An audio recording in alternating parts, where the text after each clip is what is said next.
Welcome, and thank you for being here tonight. Before we begin, I'd like you to take a slow breath, let your shoulders loosen just a little, and allow the world outside your room to grow quieter. You've arrived in a calm corner of the night, and for the next while, nothing is required of you except listening.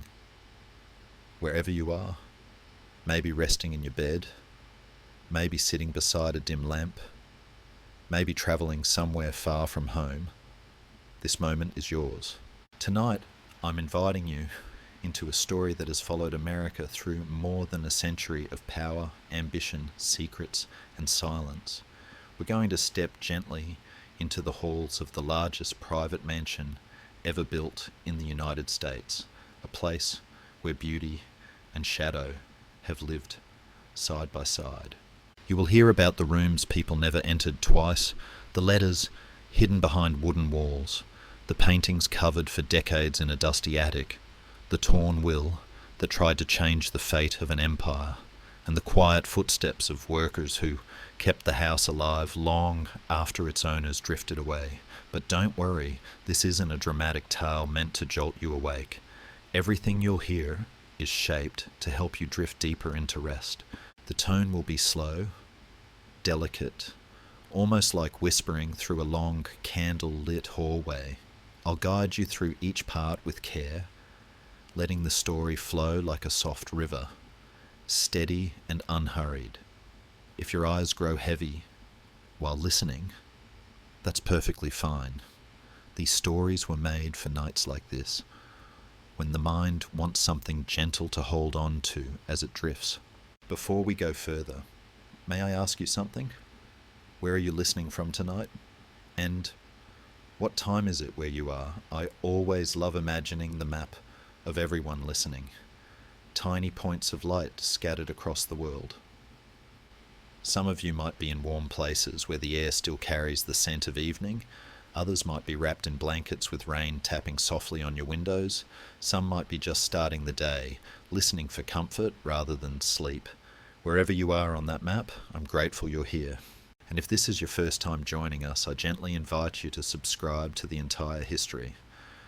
This channel is a quiet home for people who enjoy falling asleep to long, soft stories from the ancient world, forgotten empires, hidden families, and mysteries that stretch across centuries. There's no rush, no noise, no pressure, just calm storytelling that helps you breathe a little deeper every time you return. If you enjoy this kind of peaceful, late-night exploration, subscribing is a lovely way to stay close. In this video, we'll explore 20 interconnected stories inside the largest mansion in America, stories that unfold like stepping through a series of locked doors. You'll hear about a staircase where footsteps echoed long after the person who made them had gone, a cellar where deals were made in low voices, a stone garden where people confessed things they could never say indoors, a mirror that seemed to hold memories instead of reflections, and the night the house itself went dark during a grand gala, revealing truths its walls had held for decades. And we'll move slowly, part by part, letting each room feel like a soft pause in the night. Nothing rushed, nothing sharp, only warmth, quiet detail, and the kind of gentle storytelling that lets your mind drift the way a leaf drifts on a still pond. So settle in. Let the light around you dim. Let your breath fall into a slow, comfortable rhythm. And allow this house, its echoes, its forgotten corners, its long-held secrets, to unfold softly around you. Welcome to the story. I'm glad you're here. You are now listening to part 1 of this series about the darkest stories of the largest mansion in America. And in this first part, we are simply walking through the very first night inside a house that never truly sleeps. On a cool evening, at the edge of autumn, when the leaves had just started to curl and turn the colour of old gold, the mansion rose out of the hills like a ship of stone and glass, too big, too silent, almost unreal against the sky. People in the nearby town called it many things. A palace, a fortress, a monument to one family's unstoppable ambition. But if someone looked a little longer, they would notice something else, a strange heaviness in the air around it, as if the building itself were holding its breath. That night, a young caretaker named Elias arrived at the front steps, carrying a small suitcase and a letter of employment, trying to ignore the feeling that he was not just starting a job, but stepping into a story that had begun long before he was born. Inside, under a ceiling painted with faded constellations, an old butler with a quiet voice greeted him, explaining the rules, the routines, the locked doors, the areas where staff did not go unless summoned. As Elias listened, his eyes kept drifting upward to the massive staircase that split in two like a river around an island, leading into the dim, endless hallways of the upper floors. Somewhere inside him, beneath the nervousness, there was a small flicker of hope. Perhaps this place, with its wages and its grandeur, would finally give him what he had always wanted, a chance to rise above the hunger and the smallness of the life he came from, a chance to prove he was more than just another nameless worker in someone else's empire. Yet, even as he thought that, another feeling tugged at him, a quieter one. He wondered why the letter he had received had been so urgent, why they had chosen him out of so many, and why the position had been vacant for so long. The butler did not explain. He only handed Elias a set of old iron keys, heavier than they looked, and a slim notebook with neat handwritten lists. Wings to check, windows to lock, fireplaces to monitor so that embers did not wander onto the carpets at night. "You will walk the halls," the old man said softly, "from midnight until dawn. The house is large. It does not like to be left completely alone." His eyes, pale and tired, lingered on Elias for a second too long, as if asking silently, "Are you sure you want this?" But Elias thought of his debts, his family, the letters he had not answered back home. So he just nodded and smiled, even as a little knot of doubt tightened in his chest. Outside the tall windows, the last colour of the sunset drained away, leaving only the blank, blue-grey of early night. The weather was calm, but from time to time the trees around the estate moved, as if a wind passed through them, even when no wind could be felt. And far beyond the gates, in the town below, people closed their curtains earlier than usual, saying in low voices that the mansion's new night watcher was beginning his first shift. For them, the house was not just a building.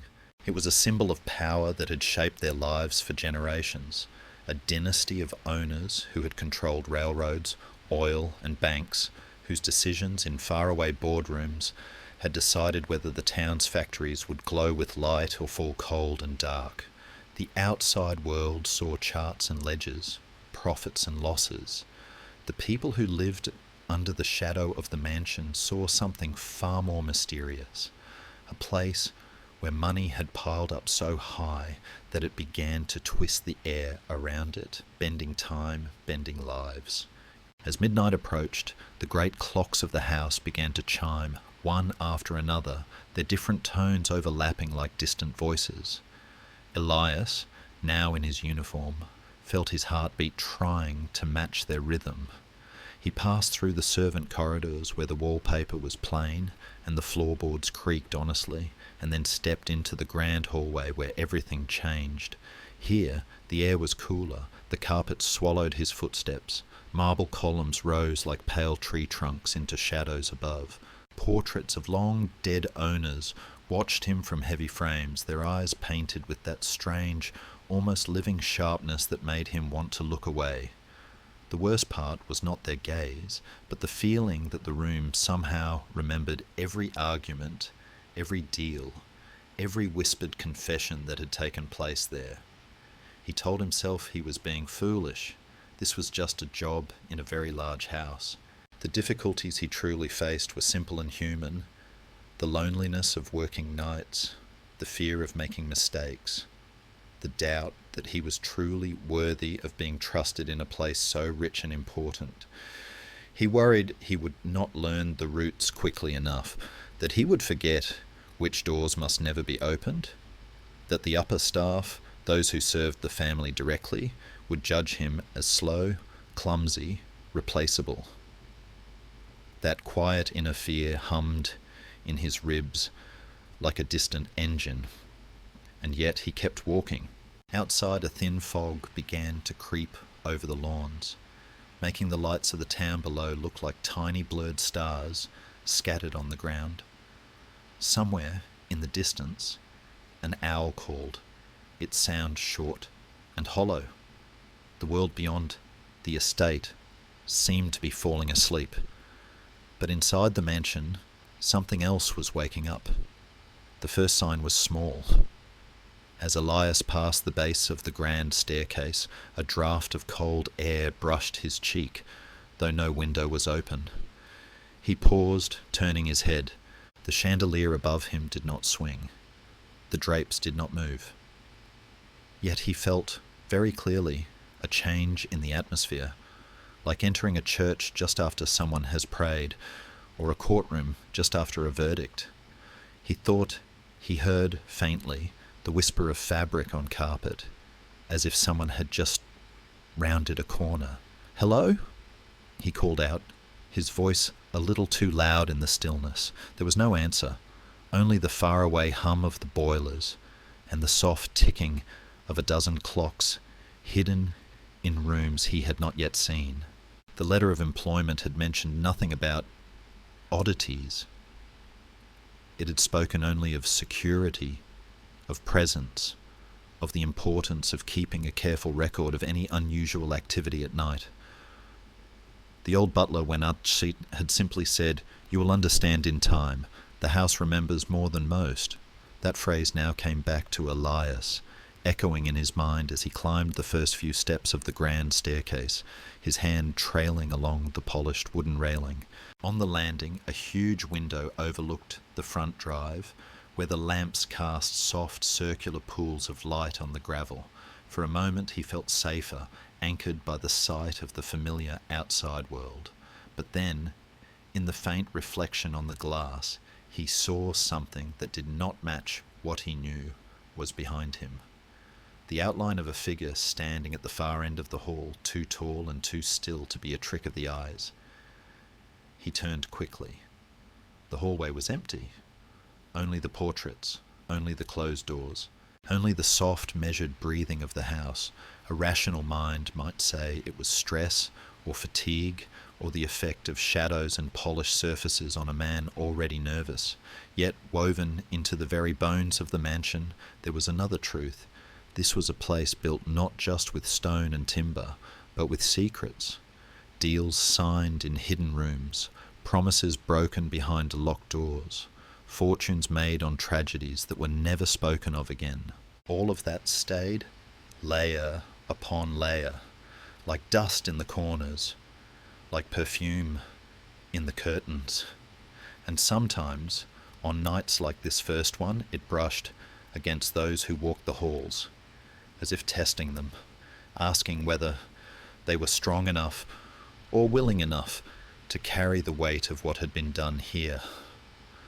Elias, who knew nothing of the true history yet, felt only a strange sadness settle on his shoulders, as if he were walking into someone else's unfinished dream. He wrote a simple note in his notebook, 12:47 a.m., cold draft near stairs, odd feeling, no source found.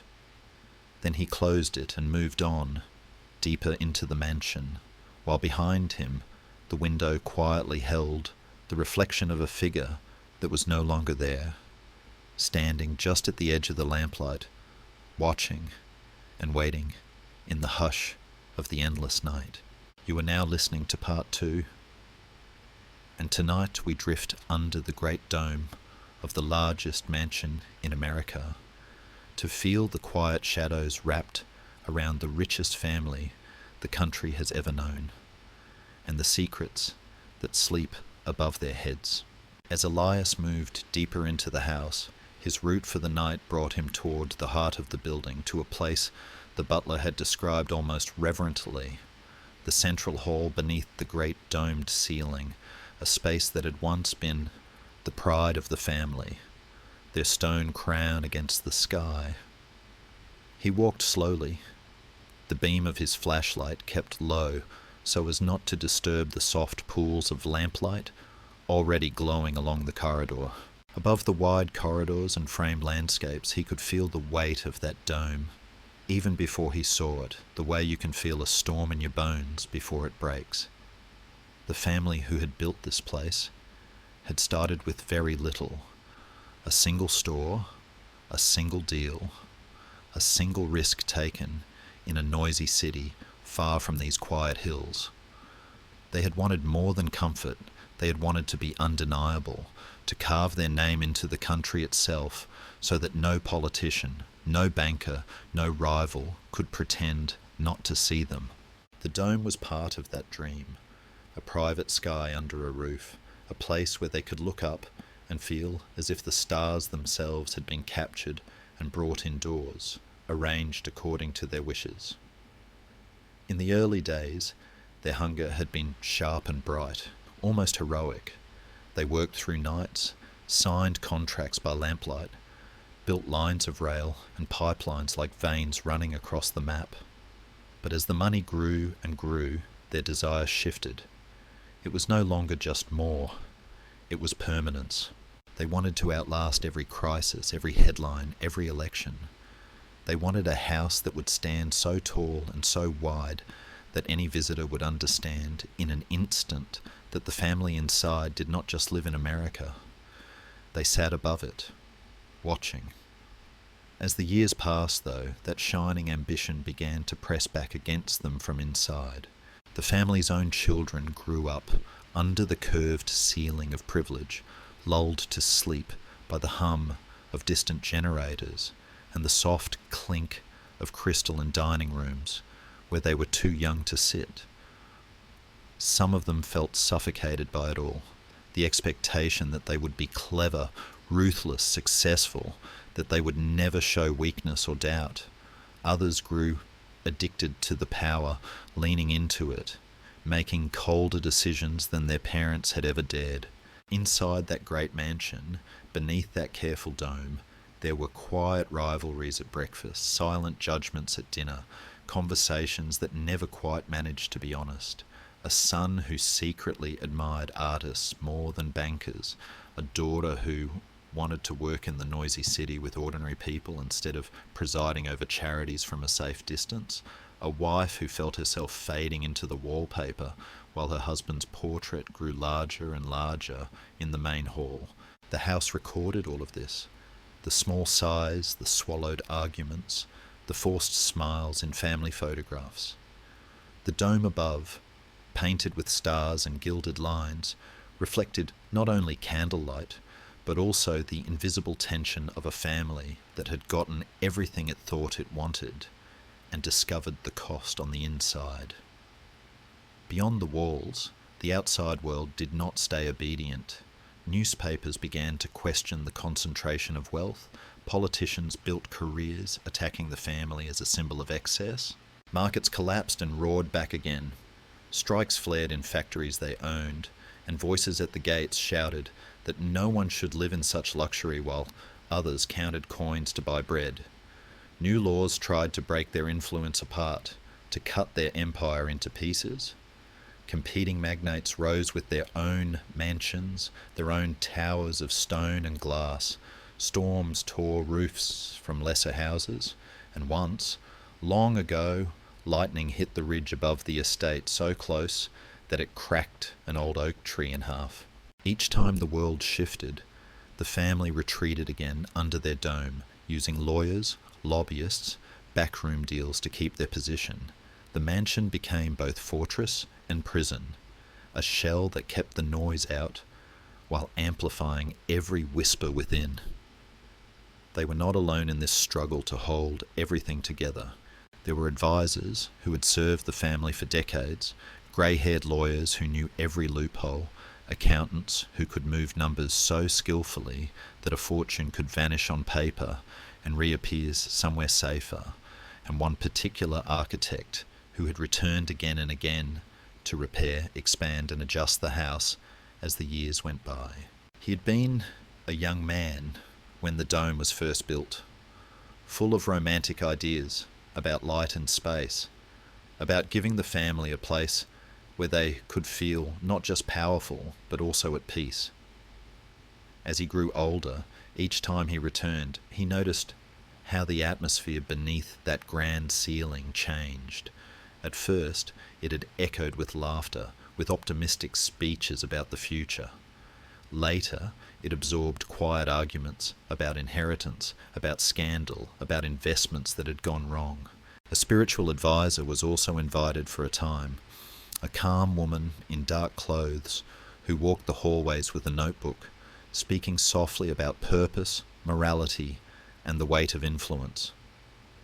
She tried to remind them that power was not only a shield, but also a responsibility. Some listened, others smiled politely and changed nothing. On that first night of his employment, Elias finally stepped into the central hall beneath the dome. The lamplight here was softer, almost golden, and the ceiling rose above him like a private night sky, painted with stars that gleamed faintly in the shadows. At the centre of the marble floor stood a round table with a polished surface that had seen more than one generation of hands resting on it, hands signing agreements, raising glasses, pointing at maps. He moved slowly around the edge of the room, noticing how the sound of his breathing shifted under the curve above. It felt as if the air here remembered every toast, every promise, every silent, bitter thought that had never been spoken aloud. In one corner there was a small, almost invisible mark on the floor where a chair had once struck the stone in anger during a long-forgotten argument. On the wall, behind heavy curtains, a panel concealed a door to a narrower staircase, one that certain family members had used when they did not wish to appear through the grand entrance, when they wanted to slip in and out without being seen, without being... Elias felt pulled toward the centre of the room, toward that round table, as if the architecture itself were gently guiding him. When he looked up, the painted stars seemed to shift very slightly, though he knew they were fixed in place. He thought of the family that had gathered here countless times, of their shared desire to shape the world from under this artificial sky. But he also thought of their private fears, the fear of losing everything in a market crash, of becoming a public villain in the eyes of the nation, of watching their children reject the life they had built. Those fears had no portraits, no plaques, yet they were just as real as any sculpture in the garden. For a moment, Elias felt almost sorry for them, these powerful figures whose faces filled history books and newspaper archives. They had reached so high that they no longer knew how to stand on ordinary ground. A faint sound drifted through the hall, the echo of a voice, not cruel, not kind, just tired. Elias turned, thinking perhaps someone else had entered. There was no one. The hall was empty, the round table bare, but in his mind's eye he saw, or imagined he saw, a scene from years before. The patriarch of the family sitting at that table alone, after a dinner where his grown children had argued about politics and charity and the family's role in the nation's future. He saw the man tip his glass, stare up at the dome and whisper something to the painted stars about how heavy it was to be the one everyone blamed, praised and depended on in turns. That image lingered in the air, invisible yet strangely clear, as if the hall itself were replaying a memory. Elias shivered, not from cold this time, but from a quiet recognition that wealth did not protect anyone from loneliness. He wrote another simple note in his notebook. 1:23 a.m., Central Hall under dome, atmosphere, heavy. It felt like a small sentence for such a vast space. He closed the notebook and stood very still, listening. Somewhere deep in the mansion, a clock chimed once, then fell silent. Above him, the painted constellations glowed faintly in the indirect light, like distant witnesses who had seen everything and judged nothing. Under that silent sky, the great house felt less like a home, and more like a living monument to one family's desire to control time, memory, and fate, a monument that was beginning, in subtle ways, to speak back. Elias took a slow breath and stepped out of the hall, back into the narrower corridor, leaving behind the quiet, echoing darkness beneath the dome, while, far above, the false stars watched him go with an unblinking, patient gaze. You are now listening to part 3 of this series, and tonight we are quietly drifting to the very far end of the West Wing, to a door without a name, a quiet place where the house seems to hold its breath. After leaving the painted dome behind, Elias followed the route in his notebook, past the music room with its closed grand piano, then left into a longer, thinner corridor where the carpets grew modest and the ceiling seemed lower, as if the mansion were leaning down to listen. This, the butler had told him, had once been the family side of the house. Children's bedrooms, guest suites, a small sitting room where someone used to read aloud by the fire in winter. The architects had imagined warmth here, a softer echo of the power displayed in the great halls. But fortunes had shifted, people had aged, children had moved away, and one by one these rooms had emptied, like chairs left around a table after everyone has gone. Now the West Wing felt like an old memory the house had not quite decided to forget. As he walked, Elias felt a quiet wish rising inside him, the wish to understand this place properly, not just as a list of duties and locks, but as a long story he had stepped into late. All his life he had worked at the edges of importance, carrying trays through banquet rooms, fixing small things in buildings where big decisions were made. No one had ever explained the why behind the polished walls. Here, though, the mansion felt more alive than any place he had served before. Every corridor seemed to hold a question. Why were some doors always latched? Why had certain portraits vanished from the walls? Why did the laundry staff lower their voices when they mentioned the far room at the end of the West Wing? He wanted to know, not out of gossip, but because something in him longed to see how power and fear and regret really lived when the public lights were off. At the same time, another voice deep inside reminded him that questions could be dangerous. He had only just been hired. Staff could be replaced. People who pushed past quiet rules in houses like this sometimes left suddenly, and no one ever spoke much about why. That thought moved beside his curiosity, like a shadow walking next to a candle flame. The corridor stretched ahead in a straight line, lit by small wall lamps that gave off soft circles of light, leaving narrow pools of shadow between them. Along one wall hung family photographs.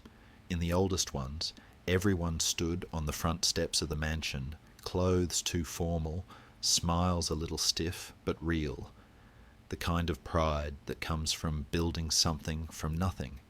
In later photographs, the family looked smoother, more practiced, the smiles thinner, the distance between their eyes wider, even when their shoulders touched. Elias noticed one frame where a person at the very edge had been carefully cut out. Only a sliver of coat and the curve of a hand remained. Another frame was empty, left hanging with its glass removed, a pale rectangle on the wallpaper behind it, showing where a different picture had been. He knew none of the details, yet he could feel outside forces pressing in on these images. Rivals turned enemies, politicians once friendly, now furious, newspaper stories that had turned a private quarrel into public shame. Even here, where the air smelled of polish and old fabric, he could sense how money and power drew not only admiration but also attack, and how the family had tried to answer those attacks, even in the way they arranged their walls. Not every presence around them had been an enemy, of course. For every rival magnate, there had been a partner. For every harsh article, a friendly editor. For every investigation, a lawyer who stayed loyal. Inside the house, too, there were people who quietly tried to keep the structure of life from cracking. Elias thought of Mrs. Klein, the head housekeeper, whose brisk, measured footsteps he had heard along this very hall in the afternoon. She had worked here most of her life, and the mansion seemed to respond to her, doors opening a little easier, the staff standing a little straighter when she passed. When she had shown him the night routes, she had spoken clearly about loose tiles, dim bulbs, doors that swelled in damp weather. Only once had her tone changed. "The west wing. You walk quickly," she had said. "You check the windows. You check the fires. You make your notes. You do not linger at the last door. It is shut. You let it be." When he had asked gently why, she had replied, "Because some rooms in a house are like old wounds. They close, but they hurt again if you keep touching them." And then she had turned away, as if that were all there was to say. Now, with the house sunk into its midnight quiet, those words returned to him. He paused at a small window, set into an alcove, and looked out. The grounds were a dark blur of lawn and trees, the lights along the drive pale and distant. Far below, the town glowed in scattered points, someone washing dishes, someone counting money for the morning, someone too restless to sleep. He wondered what they said about this mansion, about the family that owned it.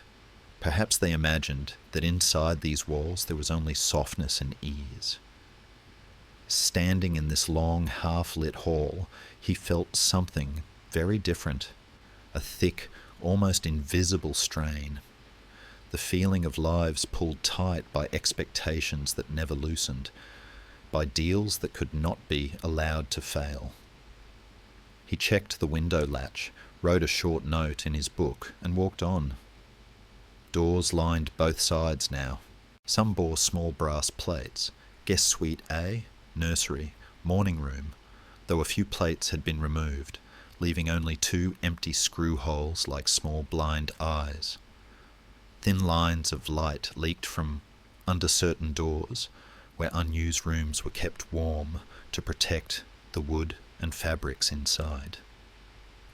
But the very last door at the end of the corridor was different. It had no plate, no name, no trace of what it had once been. The wood was a shade darker, its varnish slightly dulled, as if it had been touched often and cleaned without affection. The handle, when Elias reached it, felt noticeably colder than the others, chill even through the warmth of his hand. The butler's calm instructions came back to him. "You ensure it is closed and locked. You do not enter unless called." Mrs. Klein's warning laid itself over his memory like a second layer of paint. Old wounds. Inside him, 2 forces met. One urged obedience. Check that the latch is set, make a tidy note, walk away, and keep your place. That was the safe path, the path of someone who wanted a long, quiet employment. But another part of him, small and bright, pushed back. A door without a name, in a house that named almost everything, that meant something. What could be hidden here that required such careful silence? His fingers brushed the ring of keys at his belt and found the one that matched this lock. For a few slow heartbeats he stood there, the cool weight of the key resting against his skin, feeling the pull of the unknown. Before he could decide, the mansion spoke in its own way. A faint tremor passed through the floorboards, like the echo of a far-off step. A soft draught slid along the corridor, carrying a scent that was not the ordinary dust of unused rooms, something thinner and older, like paper kept too long in a closed drawer, like flowers dried and forgotten in a book. The lamp nearest the door flickered once, a quick blink, then steadied. Elias listened. For a moment he thought he heard a sound from beyond the wood, a a fragile exhale, almost nothing, like the last part of a sigh. The skin along his arms prickled, not with sharp fear, but with the deep, strange feeling that he had stepped into someone else's repeated moment, that others had stood where he stood now, key in hand, asking the same silent question. He was not completely alone, even here. His notebook waited, its ruled lines ready to turn this heavy feeling into a few measured words. The memory of Mrs. Klein's steady eyes stood beside him, like a quiet guardian, reminding him that some boundaries existed for reasons formed long before he arrived. Somewhere else in the house, the old butler sat with his ledgers and his lamp, another keeper of the mansion's balance. Elias understood he could carry this unease to them in the daylight. Let those who knew more decide whether the door should remain what it was. Slowly he lowered the key. He opened his notebook instead and wrote, with careful, even letters, 2:04 a.m. End of West Wing. Unmarked door. Closed. Handle cold. Possible sound inside. Uncertain. Did not enter. The act of writing pulled the moment down from the level of fear to the level of fact. He closed the book, rested his palm lightly on the dark wood for a single breath, not pushing, only acknowledging, then turned away. His footsteps were very soft as he walked back along the corridor, past the empty frame and the cut photograph and the humming lamps. Behind him, the unmarked door stayed shut, holding its silence like a long, unbroken breath in the deep chest of the sleeping house. You are now listening to part 4 of this series about the darkest stories of the largest mansion in America. And in this part, we slip quietly below the shining floors, into the hidden world of the servants and one letter that was never sent. After leaving the silent West Wing behind, Elias's route took him down a narrower staircase near the back of the house, the kind of stair no guest ever used. The air changed as he descended. The polished perfumes of the upper floors gave way to the honest smells of work. Faint soap, boiled starch, old wood, and the lingering warmth of a kitchen that had burned bright all day.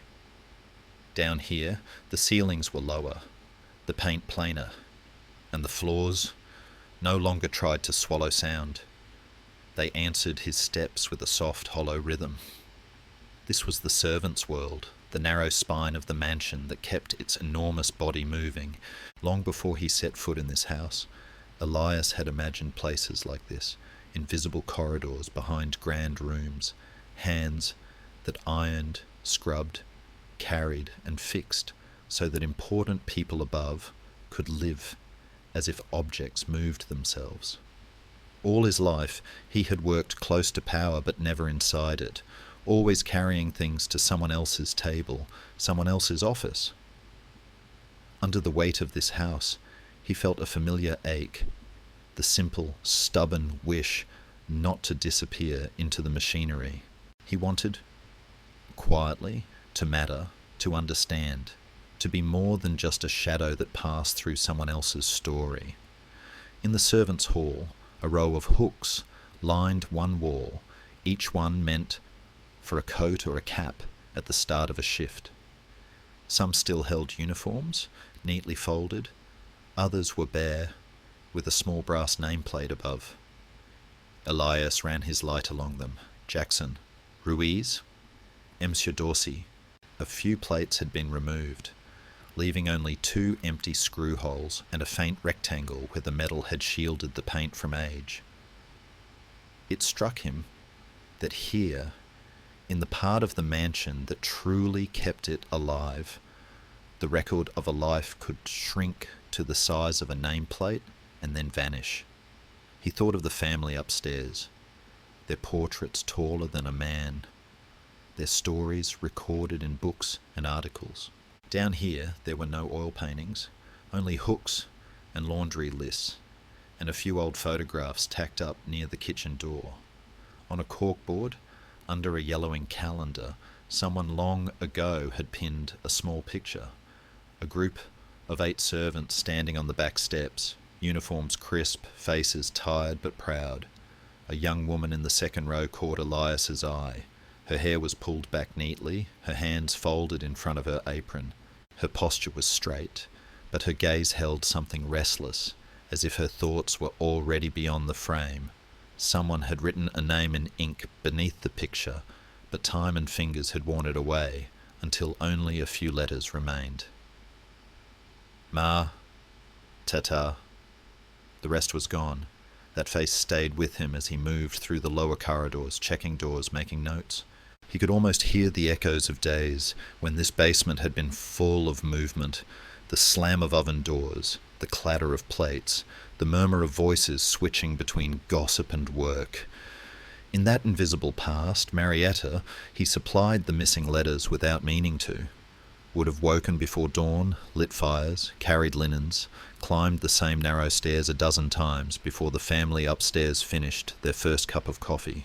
Like many who served here, she had likely arrived with only a small bag of clothing and a larger bag of hopes.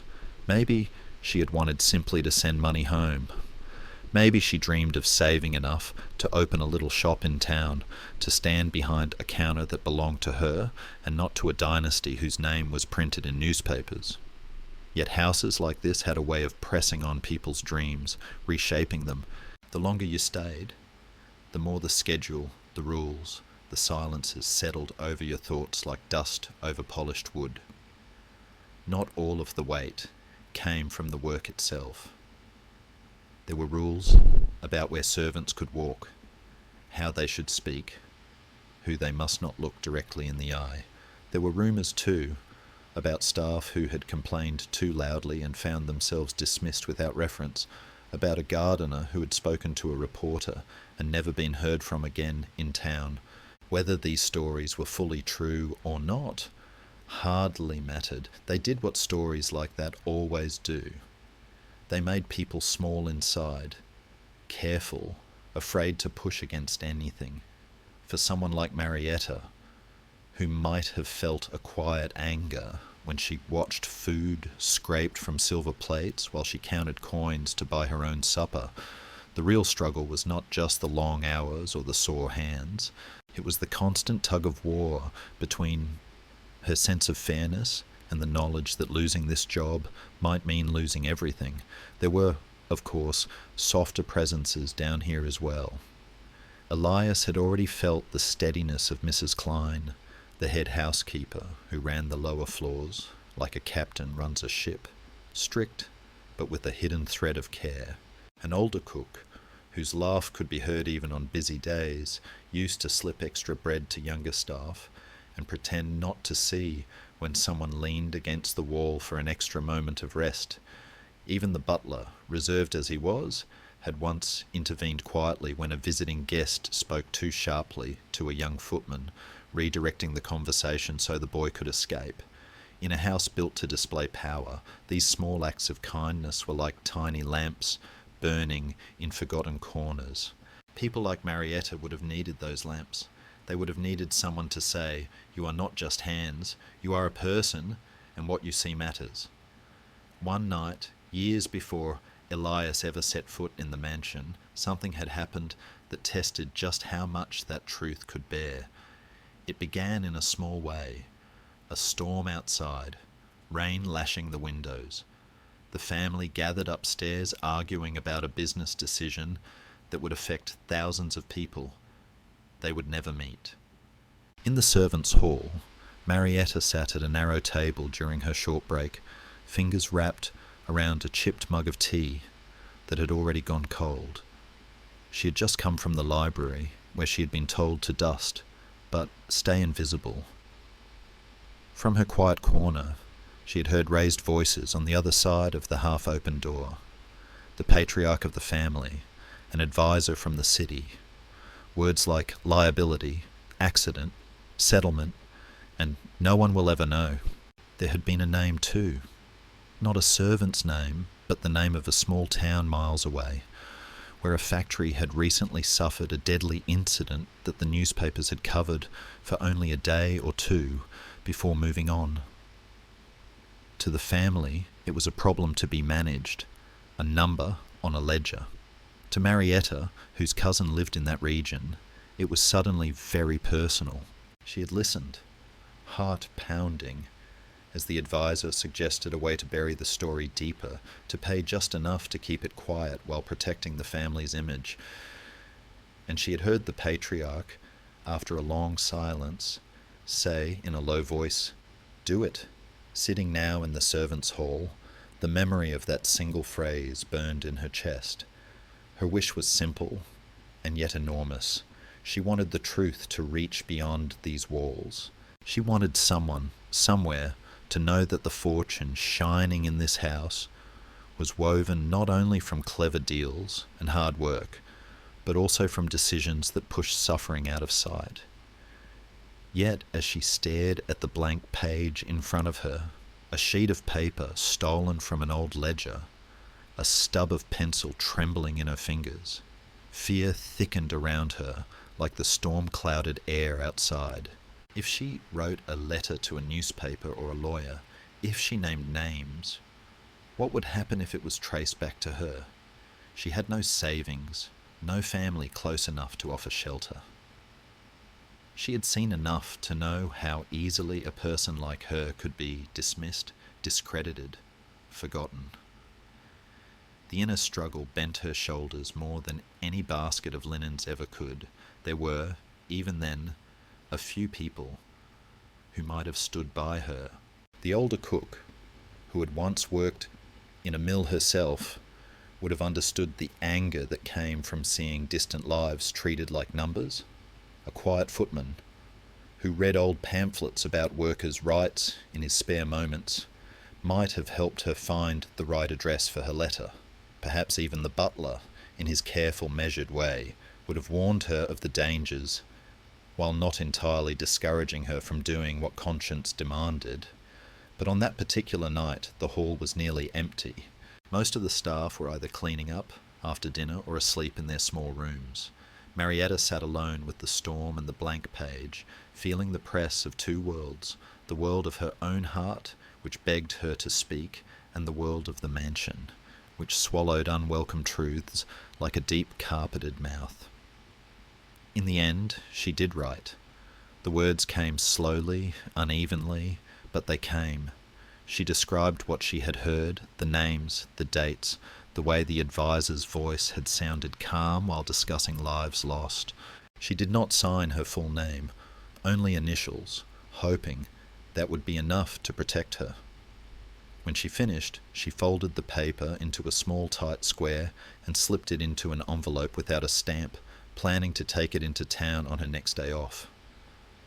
For the first time in many weeks, she felt a thin, clear line inside her. Not joy exactly, but a kind of steady relief.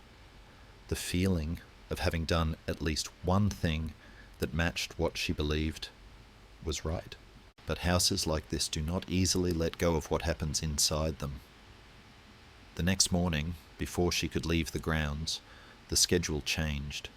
A visiting relative arrived unexpectedly. Extra meals had to be prepared. Rooms had to be aired and dusted in a hurry. Marietta's few quiet minutes vanished into a swirl of orders.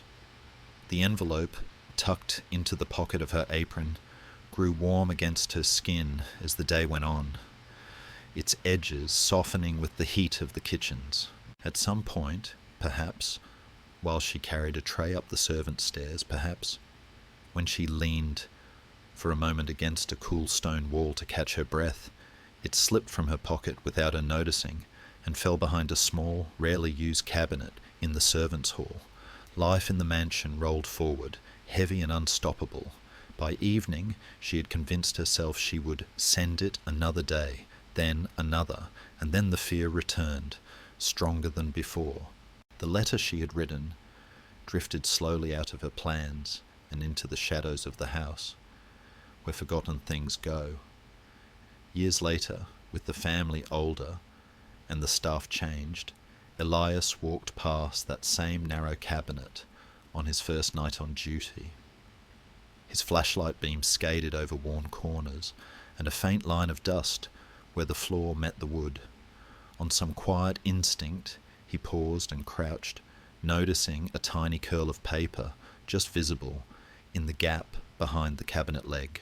He reached out, then stopped, sensing that whatever lay there did not belong to his night's checklist of windows and locks. He straightened, making a mental note to mention the clutter to Mrs. Klein in the morning instead of fishing it out himself. His hand moved instead to his notebook, where he wrote 2:37 a.m., servants' hall, old cabinet, paper behind, to be checked in daylight. The words were simple, unaware of the story that slept in that sliver of white. When he closed the book and walked on, the envelope, still folded, still unsent, lay very still in the dark, like a small silent heart that had once tried to beat against the vast, careful chest of the mansion and had never quite been heard. You are now listening to part 5 of this series, and in this part we drift softly down into the wine cellar of the largest mansion in America, the quiet underground room where money, power, and conscience once sat together in the dark. The house above was sleeping, or pretending to, when Elias found the narrow service door that led to the lower levels. His notebook route mentioned cellar check, like it was just another task, a simple note in neat handwriting. But as he opened the door and felt the cooler air rise to meet him, he sensed that this part of the mansion had a different kind of memory, deeper and more stubborn than the rooms he had seen so far. Step by slow step, he descended the stone staircase, his hand following the smooth groove worn into the rail by decades of other hands, hands that had carried trays, crates, ledgers, and sometimes secrets. All his life, Elias had walked through rich spaces where decisions were made above his head. A quiet wish had grown in him, almost like a small flame. He wanted to see where the real deals were done, where the words that changed lives were spoken, not in speeches or reports, but in low voices, around tables that never appeared in photographs. Down here, he hoped, he might finally glimpse the heart of how this fortune had truly been built and defended, even if that knowledge scared him. At the same time, another part of him resisted. Understanding too much could be dangerous. If he learned things that could not be unheard, he might never look at his own job or at himself the same way again. That inner hesitation walked beside him like a second shadow on the stair wall. The staircase opened into a wide, arched corridor cut from stone, cooler and damp around the edges. To his left, heavy wooden doors marked storage rooms and old cold pantries. To his right, a pair of iron gates guarded the entrance to the wine cellar itself. The family had once been proud of this place. Long ago, when the mansion was young, and their rise to power still felt like a daring story instead of a fixed reality, they had imported bottles from distant vineyards, lined them up like trophies, and boasted that their cellar was as fine as any in Europe. But wine was only part of the reason the cellar existed. The true vintage down here had always been privacy. Stone walls, no windows, no chance of a passing servant overhearing a word carried by accident through a thin door. It was here, far from reporters and bright chandeliers, that some of the family's most important conversations had taken place. Contracts were not always signed here, but they were born here, in the quiet between echoes, in the flicker of candles that left the edges of faces in shadow. As Elias stood before the iron gates, he felt all of that pressing gently at his skin. Like a story reaching out hands from behind a curtain, he tried the lock. It turned with a reluctant click, followed by a soft groan of hinges that had gotten used to not moving often. Inside, the air was cooler still, filled with the faint, dry smell of cork, wood, and stone. Rows of bottles slept on their sides in long racks, their labels like small, unreadable faces in the low light. At the far end of the room, Under a low arch stood a heavy wooden table scarred with the old marks, candle rings, and faint stains. For a moment, Elias simply stood there, listening. The overhead bulb hummed gently. Somewhere, water dripped, a slow, patient rhythm. He imagined the cellar in another time, one evening when the family's patriarch had invited a senator and a banker to meet off the record. Above ground, the newspapers were full of panic about a market crash. Workers in distant towns were losing their jobs. Banks were closing their doors. People were standing in long lines, clutching their savings with white knuckles. Down here, the men sat in comfortable chairs, jackets off, glasses half full. They spoke not about individual faces or frightened families, but about exposure, strategy, and stabilizing influence. The patriarch wanted to protect the empire he had built. He was afraid that if the storm gathered any more strength, it would tear through his house and scatter everything he loved. The senator wanted to keep his donors calm. The banker wanted to save his institutions, even if that meant quietly letting others fail. Their outer goals might have sounded reasonable, even necessary. But under their words, something else moved, a readiness to sacrifice the invisible many in order to preserve the comfort of the few sitting at that table. In their own way, each man struggled with himself. The patriarch, who had not always been so hard, remembered the early days when he knew the names of his workers and their families. The senator thought of speeches he had once given about fairness and opportunity. The banker recalled his father's warnings about greed. Yet external pressures wrapped around those inner hesitations like iron bands, collapsing markets, angry crowds, rival families waiting to claim fallen assets, rumours that could turn to scandal overnight. Here in the cellar, with the house above and the world beyond pressing in, they made choices they would later describe as necessary, unfortunate, the best of bad options. It was here, in the cool dark, that they agreed to quietly buy up failing businesses at low prices, to push certain debts onto people who could not possibly bear them, to block investigations that might reveal just how much of the crisis had been made worse by their own earlier risks. They lifted their glasses not in celebration, but in a tired, grim acknowledgement that they would survive where many others would not. The wine on their tongues was old and expensive. The taste that stayed behind was something else. They were not alone, even then. A trusted advisor, a woman with sharp eyes and a notebook closed in front of her, sat near the edge of the table, her role to observe, to guide, to warn when lines were being crossed. She had once told the patriarch, in a quiet moment away from the cellar, that every fortune carries a moral weight, like a stone in the pocket of the soul. If you ignore it, she had said, it doesn't disappear. It just sinks deeper.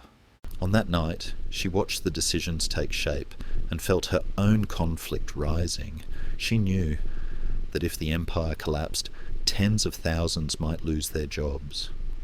She also knew that the solutions being chosen would leave scars in places the men at the table would never see.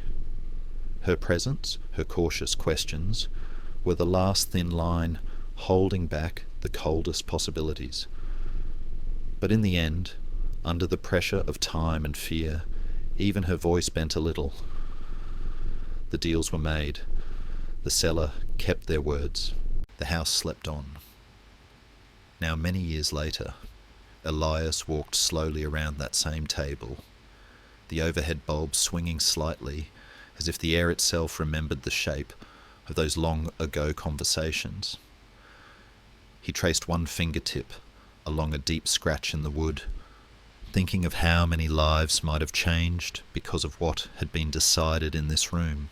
He did not know the details, not yet. He had not seen the ledgers that lined the shelves in the smaller alcove beyond, bound in leather and dust, recording the rise and fall of numbers that had once been people's homes, hopes and futures. But he could sense, with a kind of quiet sadness, that this cellar had been more than a place to store bottles. It had been a place where, over time, the family's original dream to build something great, something lasting, had twisted ever so slightly into a determination to hold on at any cost.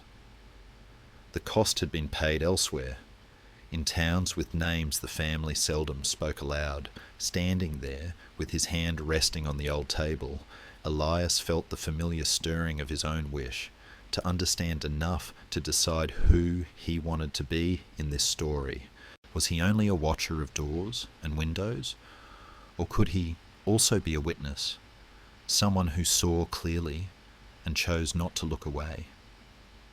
The thought scared him.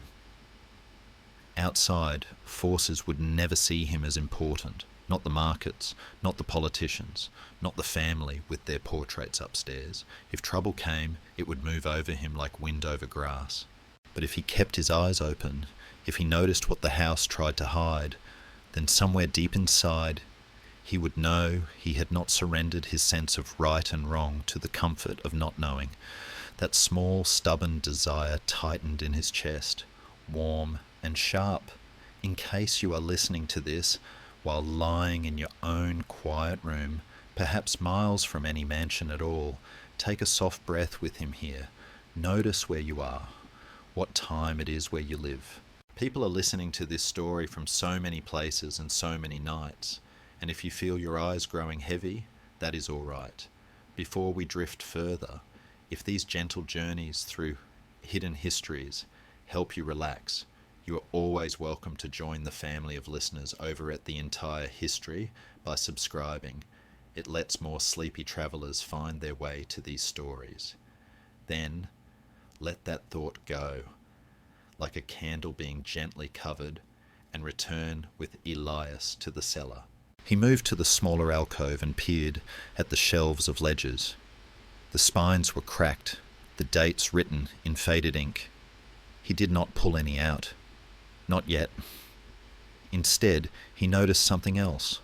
A single empty space where a book was missing, the dust around it showing a neat rectangle. That absence said as much as any written line. Somewhere, perhaps in a locked drawer upstairs, that ledger sat apart from the others, holding records too sensitive even for this hidden room. Elias felt, for a moment, the urge to search for it, to become a kind of quiet investigator moving under the notice of those above. But he also knew that the path from curiosity to danger in a place like this could be very short. His job for now was to look, to listen, to remember, and to survive. He opened his notebook and wrote, 3:11 a.m., wine cellar, all secure, atmosphere heavy, table shows long use, records stored in alcove. He hesitated, then added, on a separate line, 1 ledger missing from shelf. The words looked small and harmless, but they steadied him. He was not erasing what he saw. He was marking it, however quietly. Closing the book, he turned off the light. The bulb's glow shrank to a point, then vanished, leaving the cellar in its old, familiar darkness. As he locked the iron gates and started up the stone stairs, the cool air seemed to cling to his clothes, carrying with it the memory of glasses raised in shadow and promises made in calm voices. Behind him, the bottles lay again in neat sleeping rows, and on the scarred wooden table, a thin line of moonlight from a tiny high vent traced a pale path across the grain, like a silver thread laid carefully over the hidden heart of the house. You are now listening to part 6 of this series, and in this part we stay close to the grand staircase, to the strange footsteps that move on it after midnight, when no one is supposed to be there. The evening had grown very late when Elias found himself again at the base of the great stairs, the same place where, on his first rounds, a cold draught had brushed his cheek for no clear reason. Tonight the house was even quieter. The lamps along the walls burned low. The portraits watched in their usual silent way. From here, he could see the twin flights of steps rising and splitting, wrapping around the hall like two pale stone rivers, meeting again at a wide landing above. Long ago, the family had built this staircase as a kind of stage. They wanted guests to feel small when they looked up and saw the owners of the house descending, wrapped in silk and confidence, as if coming down from a private sky. The marble steps had carried gala entrances, wedding walks, grieving processions after funerals. If you looked closely, you could still see faint dips where countless feet had favoured the same line over many years. Elias stood at the bottom step and took a slow breath. A part of him, the part that had learned to move quietly through rich rooms without asking questions, wanted only to walk up, check the locks, tick staircase secure in his notebook and move on. But another part of him, the part that had begun to wake since he entered this mansion, wanted to understand why so many stories among the staff whispered about the steps in the dark, about footsteps that did not match any living person's weight, about the sound of someone climbing and never quite arriving. He wanted to know whether the house was only full of history or if something in that history was still trying to walk. That wish burned softly in him, exciting and uneasy at the same time. He placed one foot on the first step. The stone was cool through the sole of his shoe. As he climbed, he could feel his own doubts rising with him. Maybe the stories were nothing but tired minds, making patterns out of small sounds. Wood settling, pipes ticking, the long echoes that big buildings create at night. Maybe he was foolish to look for meaning in every cold draft, every flicker of light. After all, he was just a night caretaker. He had not come here to hunt ghosts or dig through secrets. He had come for a wage, a bed, a chance to send money home. If he allowed his imagination to run too far, he might lose the clear line between his job and his fear. On the middle tumul of the staircase, where the two flights curved around the open space, that inner struggle tightened in his chest. He could simply finish his patrol and stay safe inside ignorance, or he could keep his eyes and ears open, accept that what he learned might change the way he saw this house forever. Both choices carried a weight. He kept climbing. Halfway up, a sound touched the edge of his hearing, a soft tap, as if a heel had met stone somewhere above him. It was not the steady ticking of pipes, not the random pop of cooling wood. It had the clear shape of a step, then a second tap, slightly higher, then a third. Elias froze where he stood, hand on the rail. The air felt suddenly thinner, like the inside of a held breath. The sounds were not rushing. They were measured, like someone walking with care, perhaps carrying something fragile or wearing a long dress that required attention with each movement. The trouble was that he could see the whole run of stairs above him, all the way to the landing. There was no one there. The marble shone empty in the weak light. Still, the footsteps came, not loud, not dramatic, but distinct, as if they were striking a layer of time he could not see. His mind began to search for explanations.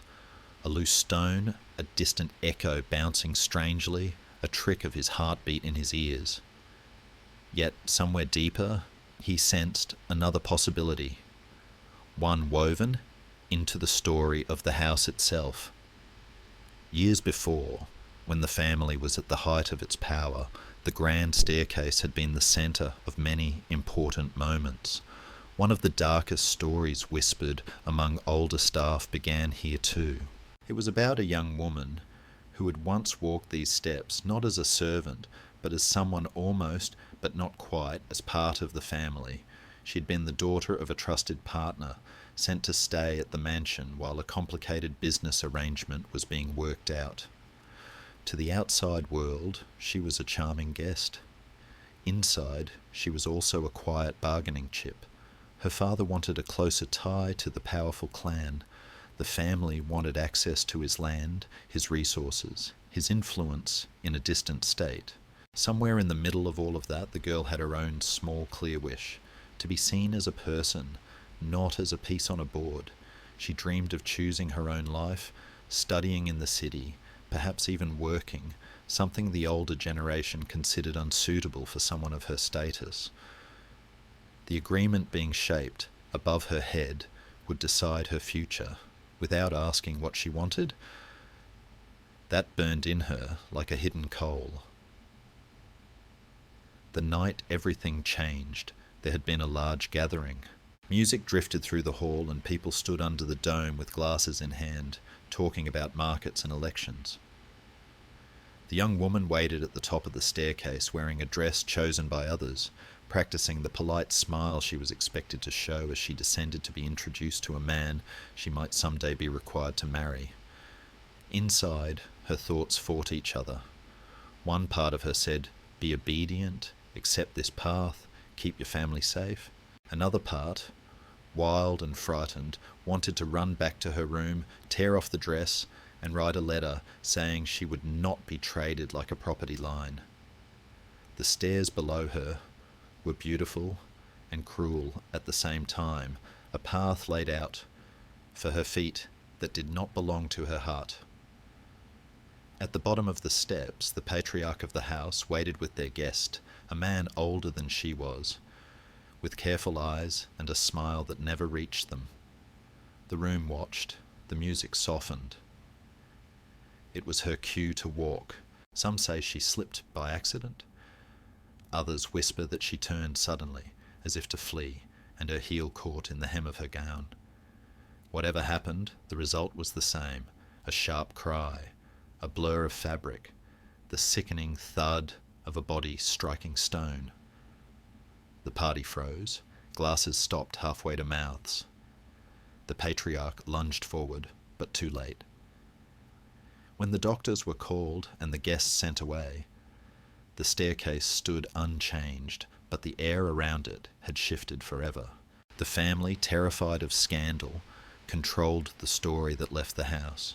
Newspapers wrote of a tragic accident, a misstep, an unfortunate but simple fall. The full pressure that had been placed on the girl's life, the unspoken deal, the expectations, the fear that had slowed and twisted her steps, never appeared in ink. Downstairs among the staff, another story took root. They saw how quickly the hall was cleaned, how fast the broken glass was swept up, how firmly everyone was told not to speak of what had been planned that night. They felt the truth that did not make it into the official version. Over time, their memory and the family's memory pulled apart like two paths, leading away from the same point. The house itself, it seemed, remembered too. In the months that followed, more than one servant reported hearing light footsteps on the stairs when no one was visible, always around the same hour, always with the same careful rhythm, as if someone were trying to walk a line between duty and escape. Some staff crossed themselves when they passed the base of the staircase at night. Others refused to look up at the landing for fear of what they might see. The family, for their part, pretended not to notice. They avoided large gatherings for a season, then resumed them, telling themselves that time would smooth this sharp edge of sorrow away. Yet the fault line remained. The staircase had become not just a symbol of their rise, but a reminder of what their hunger for control had cost someone who had very little power to resist. Now, years later, Elias stood caught between his own inner worries and the outer weight of that old story. The unseen footsteps above him seemed to move closer, then pause, as if whoever had once walked there were standing at the invisible edge between two choices. He thought of the girl, though he did not know her name, and of all the moments in his own life when he had felt pushed to accept something he knew was wrong because he needed the money, or because speaking out felt too dangerous. His fear of the unknown met his quiet sense of justice there, on the steps. For a heartbeat he almost called out, "I hear you," into the shadows. But he stopped himself. The house did not need another loud sound added to its echoes. Instead, he listened with his whole being, letting the rhythm of the phantom steps move through him like a distant heartbeat. Then, as gently as they had begun, the sounds faded. The air warmed by a degree. The lamps along the walls steadied. The marble above lay once more in perfect silence. Elias found his breath again, and slowly continued upward, his own footsteps carefully placed, respectful, as if he were walking through someone else's unfinished thought. At the landing, he paused and looked down. From here, the hall below seemed small and far away, the chairs and tables like pieces on a board. He imagined the girl standing where he stood, torn between going down into a future chosen for her and turning back toward a door that might never open again if she disobeyed. That image rested over the staircase like a thin layer of light only he could see. He opened his notebook and wrote 3:46 a.m. Grand staircase. Possible repeated step sounds. No visible source. Atmosphere tied to old accident. His handwriting shook a little, but the words looked calm on the page. Closing the book, he leaned for a moment on the smooth rail, letting the quiet settle inside him.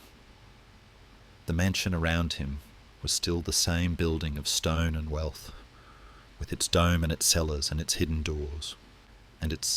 But with every hour, it was also becoming something else in his mind, a long, branching story made of wishes and fears, of choices taken and choices refused. As he turned away to continue his rounds along the upper hall, the staircase behind him lay still, each step waiting in the half-light, like a row of pale, silent questions stretching from the polished floor below to the shadowed edge above. You are now listening to part 7 of this series about the darkest stories of the largest mansion in America. And in this part, we step out into the stone garden, into the quiet conversations that seem to happen there around 3 in the morning, when the sky is almost empty and the house thinks no one is listening. After the uneasy stillness of the grand staircase, Elias finished his checks along the upper floor and found himself drawn toward a side corridor that ended in a pair of glass doors. Beyond them lay a balcony, and down a short set of exterior steps, the garden that wrapped around the rear of the mansion. His notebook mentioned grounds perimeter, visual only, near the end of the night route, a simple line with no comment. Still, as he approached the doors, he felt something loosen inside him. The air of the house was heavy with stories, like a room where too many people had been talking for too long. The idea of stepping outside, even for a little while, felt like opening a window in his chest. At the same time, he hesitated. Out there, under the sky, the house's power might feel different, less contained. He wasn't sure whether that would make it easier or harder to bear. He unlocked one of the glass doors and pushed it open. Cool air slid in, carrying the faint scent of wet soil and stone. The night beyond was deep, but not completely dark. The distant town cast a soft orange haze at the horizon, and a thin moon hung above the tree line, pale as a forgotten coin. Elias stepped out onto the balcony. Below, the stone garden spread like a quiet frozen audience, statues on plinths, low walls, carved benches, and carefully arranged rocks that suggested paths through dry, raked gravel. The family had commissioned this garden years earlier, during a restless phase, when they had grown fascinated with importing not only art and wine, but also fragments of other cultures, designs from old European estates, patterns inspired by faraway temple courtyards. They wanted a place where they could walk and feel wise, a sanctuary that told them they were more than businessmen, more than politicians, that they were people of taste and reflection. In those early days, their wish for the garden had been almost pure. The patriarch, waking in the middle of the night with worries pressing on his ribs, would come down here and walk among the stones, listening to the quiet crunch of gravel under his shoes.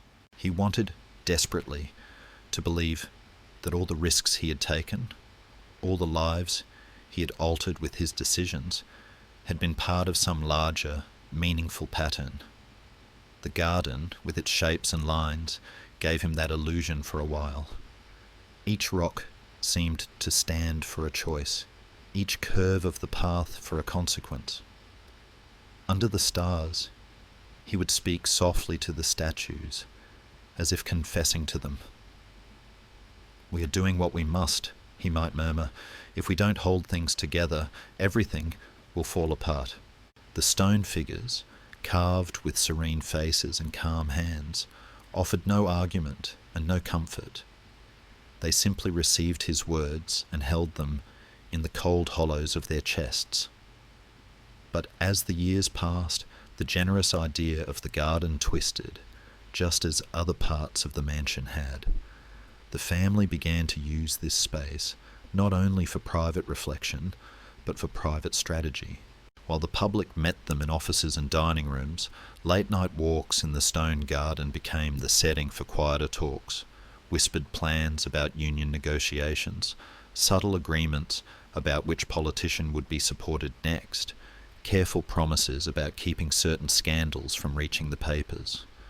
The outer shape of these conversations looked calm, coats pulled close, hands folded behind backs, measured voices, but underneath, each word carried threat and calculation. Servants, cleaning up on nearby terraces, learned not to linger within earshot. They felt the way the air thickened when the family and their closest advisors paced among the statues. The stone faces seemed to listen, each unblinking eye turned toward deals that would reach far beyond these walls. Not everyone who walked here at night shared that hunger for control. There had been a younger son years ago who preferred the company of books and music to balance sheets.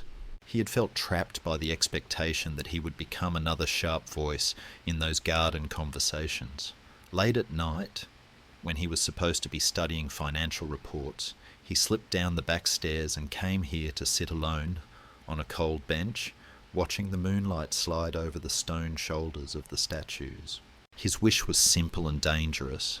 He wanted to live an honest life, one where he did not have to pretend that every hard choice was necessary, where he could look people in the eye without wondering what secret cost lay behind their smiles. The more he watched his relatives carve up invisible territories with soft words under the trees, the more a quiet anger grew in him. Yet he was also afraid. Rejecting the family's path might mean losing his place, his inheritance, the few pieces of security he had always taken for granted. His inner conflict sat in him like a heavy stone, as immovable as anything in the garden. Around them, the outer world did not stay still. Movements rose, demanding fairness. Journalists dug deeper. Whispers of corruption clung to the family's name in certain circles. Once, protesters gathered at the estate's gate, their signs bobbing in the rain, their voices reaching faintly up to the mansion's windows. From the stone garden, the family watched them as if from another planet. "They don't understand the whole system," an uncle said quietly. "They want change without cost."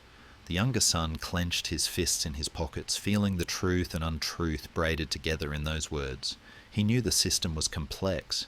He also knew that complexity often became an excuse to do nothing. The statues around them listened in their usual, eternal way, neither agreeing nor disagreeing, just absorbing another layer of human tension into their silent stone. There were, even here, small sources of kindness trying to soften the edges. The head gardener, an older man with rough hands and gentle eyes, had devoted years to keeping the garden alive, trimming, shaping, and quietly mending what the weather broke. He saw the family's arguments from a distance and the staff's worries up close. To him, the garden was not a symbol of power, but a living thing that needed balance, sun and shade, stillness and movement. Sometimes, when he noticed the younger son sitting alone on the bench long after midnight, he would approach, not as a servant, but as a fellow human being. "The stones listen," he would say in a low voice, "but they don't answer. Be careful not to give them more of your heart than they can hold." And it was the closest he could come to warning the young man that a life spent only in reaction to others' expectations could harden him into something unrecognizable. One night, years before Elias arrived, the conflict inside that younger son reached a quiet breaking point. There had been another argument upstairs, a disagreement over a new factory project that would bring profit to the family but throw a small town into turmoil. The son had spoken against it, gently at first, then with more heat. He had been told, with icy politeness, that he did not yet understand the realities of the world. Afterward, unable to breathe under the weight of so many calm, decisive faces, he came down to the stone garden. The clock was approaching 3. The house behind him glowed faintly in a few windows. The town below slept. Under the pale moon, he walked among the statues and spoke, not to his father or his uncles, but to the carved figures around him. He poured out his anger, his shame, his fear of becoming exactly what he despised. "If I stay, I become them," he whispered. "If I leave, I abandon everyone who works for us. Tell me how to carry this." The garden, as always, did not reply. But something in him shifted in that silence. By dawn, he had packed a small bag, left a letter in his room, and gone out through a side gate. Officially, in family stories, he had gone abroad to learn to manage distant interests. Unofficially, those who worked below stairs knew he had tried to escape the gravity of the house itself. Whether he succeeded, no one ever quite knew. His absence left a small, invisible notch in the mansion's sense of itself, like a missing stone in a long, low wall. Now, much later, Elias descended the short steps from the balcony and set his feet on the gravel of that same garden. The night was cool and very still. His flashlight stayed low, sweeping gently across the paths so he would not startle the small animals that sometimes crossed here. As he moved among the statues, he felt a strange echo, as if the traces of past conversations hung in the air like faint, overlapping whispers. It wasn't that he heard actual words. It was more like walking through layers of breath, breaths taken in frustration, in fear, in forced calm. He thought of the patriarch bargaining with the night, of the younger son arguing with himself, of the gardener trying to keep something living and soft in a place built on stone. Inside his own chest, another quiet wish rose up. He wanted, in whatever small way he could, not to become numb to what this house showed him. It would be easy, over time, to let the strangeness fade, to treat the cellar and the staircase and this garden as just parts of a building he was paid to guard. But then he would be like one of these statues, present but no longer truly feeling. The risk of caring was that he might one day have to choose between his job and his conscience. The risk of not caring was that he would lose himself in the routines.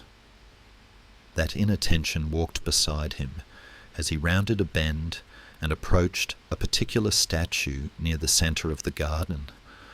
A robed figure with lowered head, hands folded as if in eternal listening. For a moment, Elias stopped. The air around this statue felt slightly cooler, as if the night had pooled there.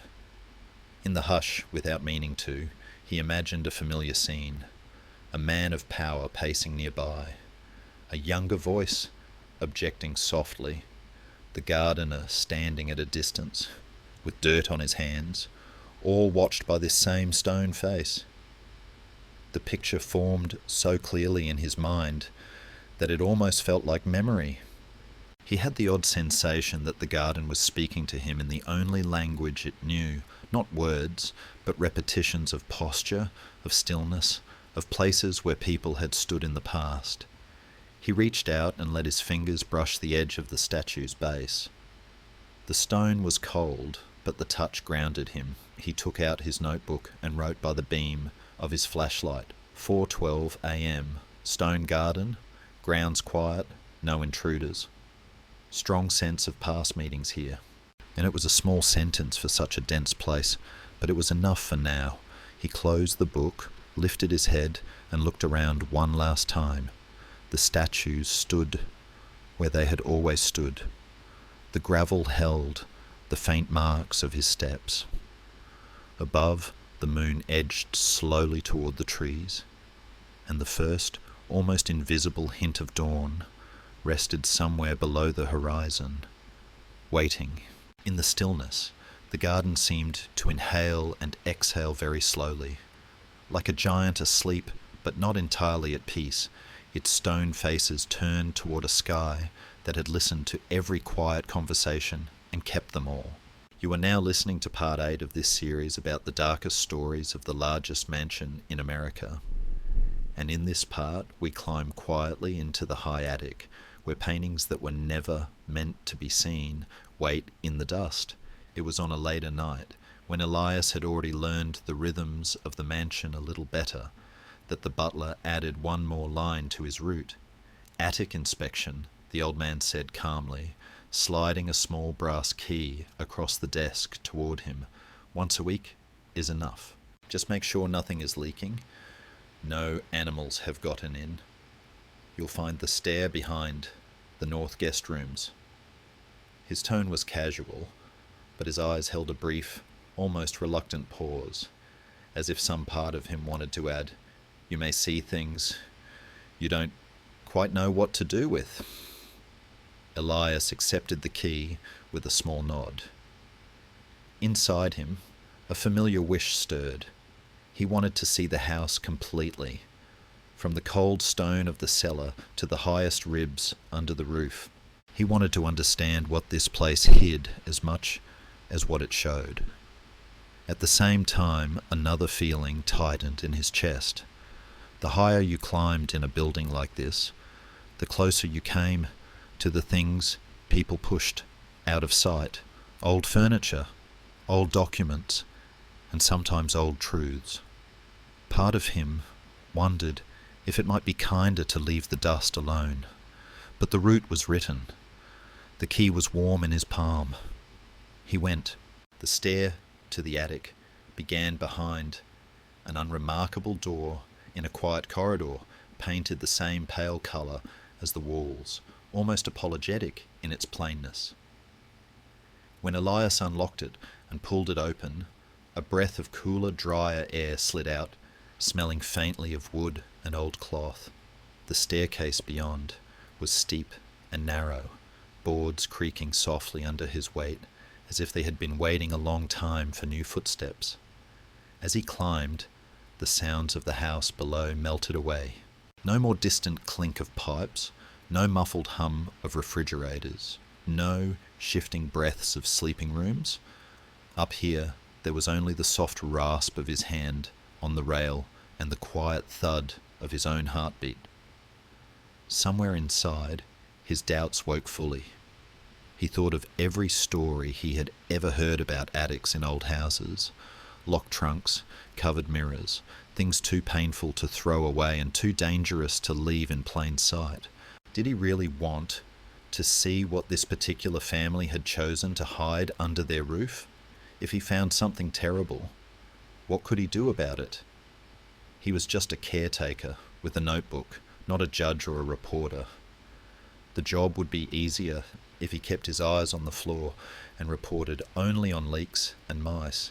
His own fear of responsibility climbed each step beside him.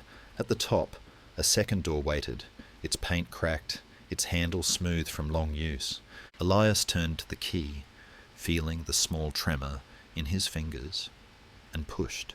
The attic opened around him, in a wide, low space, the roof beams crossing overhead, like the ribs of a sleeping animal. Dust floated in the beam of his flashlight, turning slowly in the still air.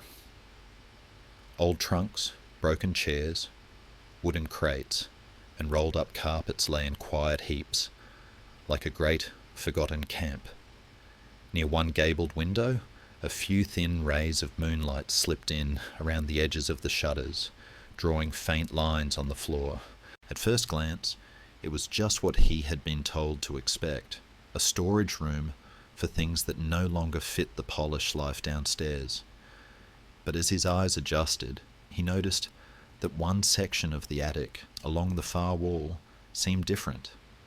There, tall shapes leaned against the boards in a careful row, all covered with white cloths that fell heavy and still. The cloths were too large for mirrors. The shapes were too slim for wardrobes. His light skimmed the nearest one and caught the faint outline of a frame. Paintings. Many of them, none displayed on the grand walls below. He walked toward them slowly, each step crunching softly on grit.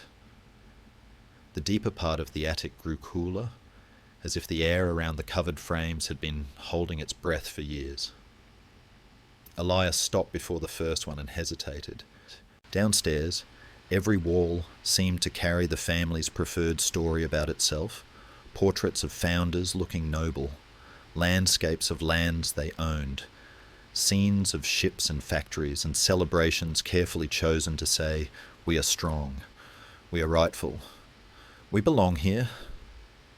These paintings, hidden under sheets, had been chosen for the opposite fate, not to be seen. His curiosity pressed forward, asking to understand what kinds of images could not be allowed into the light of the house. His caution tugged him back, reminding him of the lines he had already seen between knowing and silence, between seeing and being able to speak. For a long breath, he stood caught between those two pulls. Then, very gently, as if touching someone's shoulder in the dark, he lifted the first cloth. Underneath, the painting showed a scene that did not match any of the smiling images in the galleries below. It was a town, small and crowded under a grey sky. Smoke rose from chimneys, not in proud plumes, but in smudged, heavy streaks. On the main street, people stood in a loose, uneasy crowd, workers with tired faces, women clutching children, a man holding a sign whose words were just clear enough to read, "We are not disposable." In the background, almost blending into the line of warehouses, a banner hung crooked on a brick wall. It bore the family's company symbol, sharp and bright against the dull buildings. The painter had not softened anything. The mud in the street looked thick, the coats too thin for the cold. The eyes of the people in the crowd seemed to follow Elias as he stepped back, his stomach tightening. This was not how the family liked to remember their history. This was what their decisions had felt like on the ground. No wonder the painting had never reached the grand hall. He covered it again, hands careful, and moved to the next frame. This one showed an interior, a factory floor, golden light slanting through tall windows, dust motes bright in the beams. In the centre, a child stood beside a machine, hands on a heavy wheel, face turned toward something outside the frame. The child's expression was not dramatic or exaggerated. It was simply tired, as if the long day had stretched all the way into the bones. In the corner of the painting, a clock showed a late hour. On the far wall once again, the family's name appeared on a painted sign, neat and proud. The signature in the corner of the canvas belonged to an artist, Elias dimly recognised as someone the family had once supported, showing their taste and generosity. Perhaps he thought that artist had turned a watching eye back on their patrons, painting what their money actually did in the world instead of only what it claimed to do. Perhaps the family had commissioned a charming portrait and received instead a mirror they could not bear. Not every painting showed suffering so directly.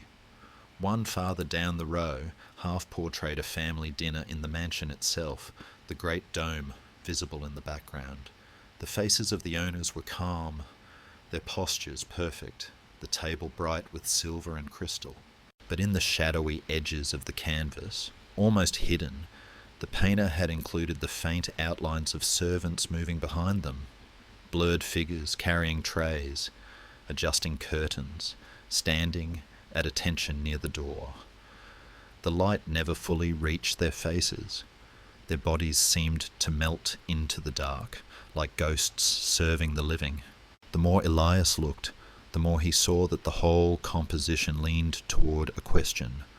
Who truly carried the weight of this glittering life, and who received the credit? It was a question the family might not have wanted hanging in any room where guests could see it. As he lifted each cloth and let it fall back again, Elias felt the outer forces that had pushed these paintings up here pressing on him too. The need to maintain an image in newspapers, to impress donors and allies, to protect children from uncomfortable truths, to keep investors from asking the wrong questions. He could almost hear the conversations that had led to this quiet exile under the roof. Too negative, too political, not suitable for the main rooms. We cannot have guests thinking we feel guilty. There might have been one or two voices in those discussions that argued the other way, suggesting that great families showed greatness by admitting their mistakes, by allowing honest art to hang beside flattering portraits. Maybe a daughter who had visited factories herself had said, "If we hide these, we are lying to ourselves." Maybe a son had agreed in private, but stayed silent in public. In the end, the cloths had been pulled over the frames, the paintings had come upstairs, but only this far. Up here under the beams, Elias became, in a small way, a new witness. His wish to understand deepened, but so did his unease. What did it mean, he wondered, to be one more pair of eyes that knew the truth, while the official story remained smooth and polished below? Could knowledge without action become just another kind of dust settling on these hidden canvases? He did not have the power to order any picture rehung. He did not even know how long his job would last. But he could, at the very least, refuse to pretend he had never seen them. He opened his notebook and, balancing it against his thigh, wrote in small, steady letters, "Attic, covered frames, multiple paintings. Subjects show protests, child labour, servants in shadow, clearly hidden from public view." It was not a confession, not a speech, just a record. Yet as he closed the book, he felt a slight easing in his chest, as if something inside him had taken one careful step towards staying human in a place that often encouraged forgetting. Before leaving, he walked to the small gabled window and pushed its shutter open a little. Cold air slipped in, brushing his face, carrying with it the faint scent of trees and distant chimney smoke. From this height, the estate's grounds looked almost gentle, smooth lawns, dark clusters of trees. The stone garden, a pale patch near the back.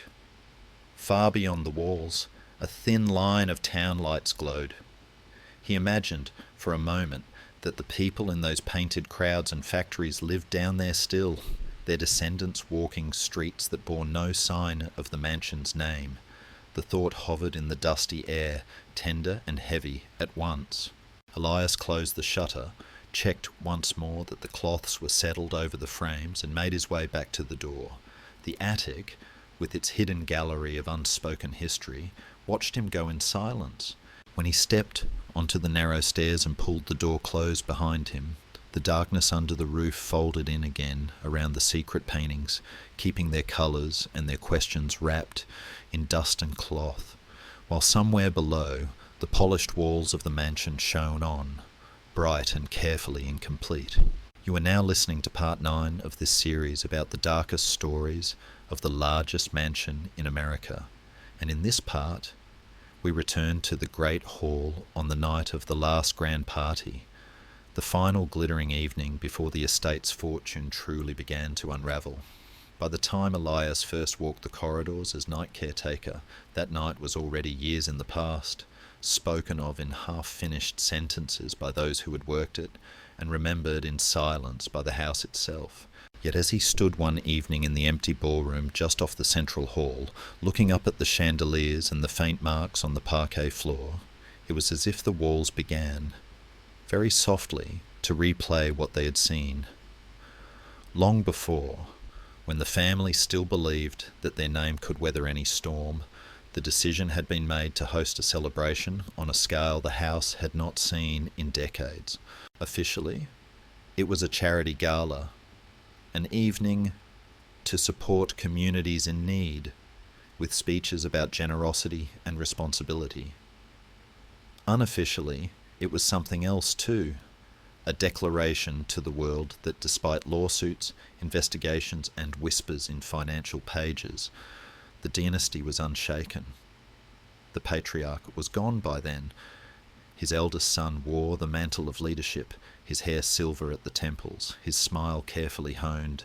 Inside he carried a single, desperate desire to prove that the empire he had inherited would not crumble in his hands.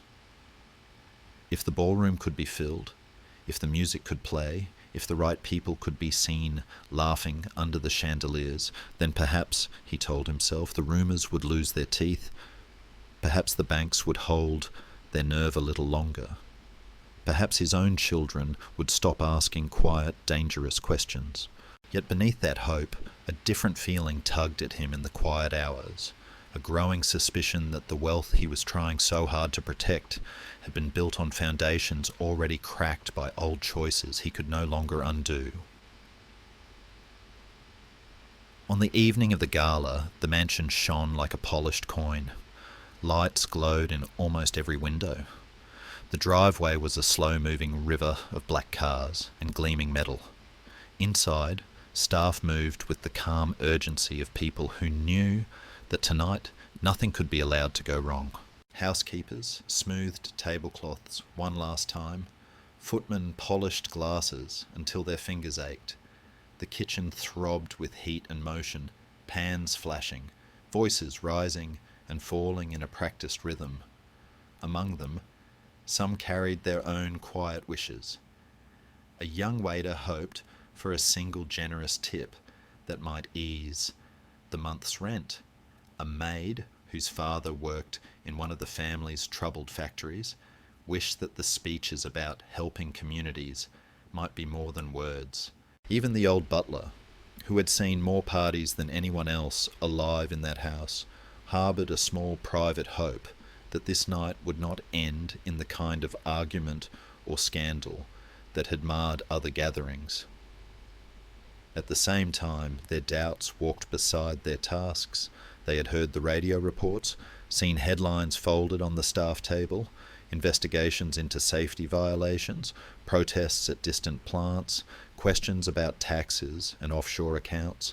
They knew that beyond the gates, the family name was no longer spoken with simple admiration, and they knew that their own livelihoods were tied to that name in ways they could not control. Outside forces tightened around the estate like an invisible ring. Lawsuits were inching forward in distant courts. A regulatory board had opened an inquiry into the family's financial practices. A rival conglomerate circled like a patient hawk, waiting for the right moment to buy up weakened assets.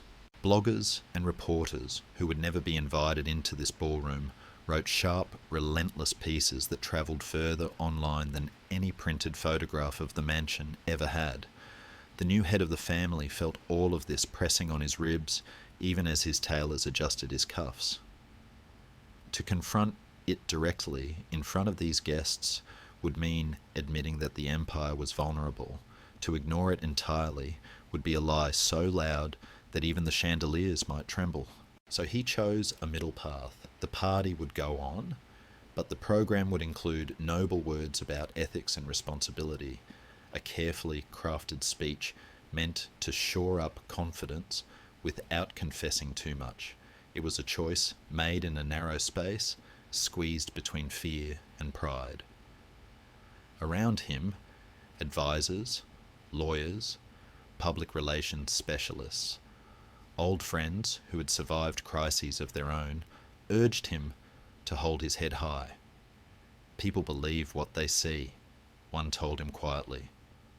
If they see strength, they will call it strength. None of them could promise that the numbers in the ledgers would obey the script. In the ballroom itself, everything was arranged to suggest that the house was eternal. Tables gleamed with crystal, silver, and centerpieces of winter flowers. The band tuned their instruments, the notes bouncing off the high ceiling in bright, hopeful bursts. Portraits on the walls had been chosen with care, ancestors in confident poses, scenes of prosperity, nothing too obviously tied to factories or railroads. Below, in the servants' hall, Marietta's old letter still lay hidden behind a cabinet, unsent and yellowing. In the cellar, the scarred table remembered evenings when similar men had decided the fates of distant towns. Up in the attic, under their cloths, the forbidden paintings of protests and child labour held their breath. All of these layers existed at once, unseen by the arriving guests who stepped from their cars and shook off the night air, smoothing their clothes as they crossed the threshold. To them, the mansion was still a symbol of something solid and impressive, a place where deals made in the shadows could be trusted to hold. Elias, on this night in the story, was not yet employed. He would come later, but the house itself did not forget. It remembered the young bartender drafted from a hotel in the city, who watched the hall with an outsider's eyes as he poured champagne. He felt both awe and unease, sensing the way people's laughter sometimes sounded a little too sharp, as if cutting through unseen tension.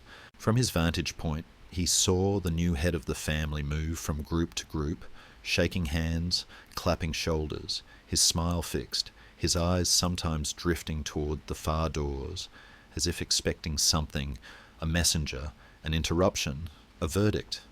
He also noticed a young woman at one of the tables, perhaps a granddaughter, who did not quite join the shimmering mood. Her face lit politely when spoken to, but her gaze kept climbing to the dome, and then to the high windows, as if measuring the distance between this gilded room and some other world she longed for. In her, a quiet inner conflict mirrored the younger son who had once walked the stone garden. She wanted to believe that her family could change, could become kinder, more transparent. She also knew how fiercely they clung to control. Halfway through the evening, after performances and courses and toasts, the moment came for the speech. The music softened, then stopped. Glasses chimed. The new patriarch stood at the edge of the dance floor, lit by the soft gold of chandeliers, a microphone in his hand. The room leaned toward him.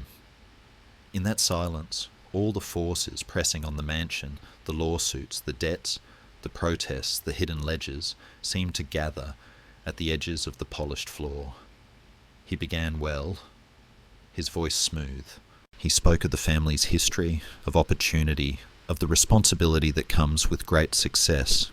He mentioned the communities we are proud to support, the challenges of a changing world.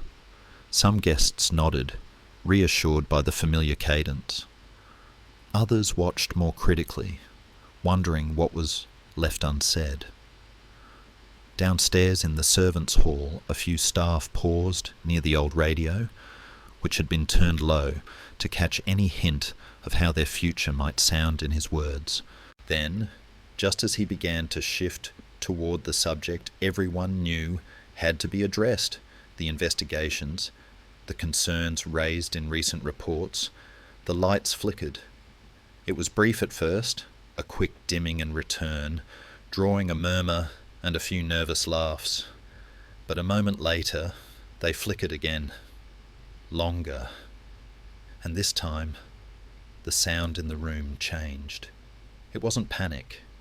It was a collective intake of breath, an awareness that the careful illusion of control was thinner than it looked.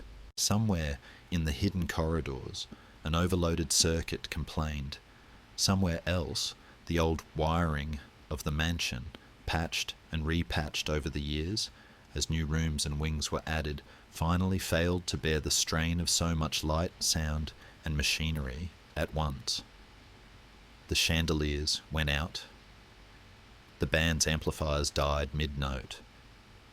For several long seconds, the grand ballroom was plunged into near darkness, lit only by emergency lamps near the exits and the pale, shaky glow of a few mobile phone screens. In that sudden half-light, faces changed. Stripped of their golden glow, they looked older, more tired, more human.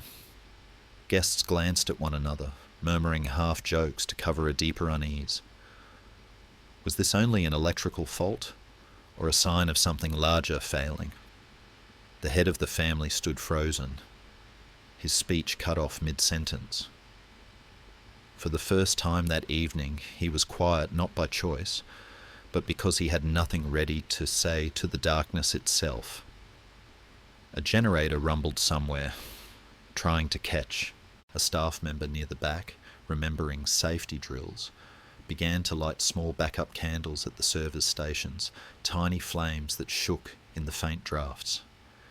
In that dim, flickering atmosphere, the ballroom no longer looked like an untouchable citadel.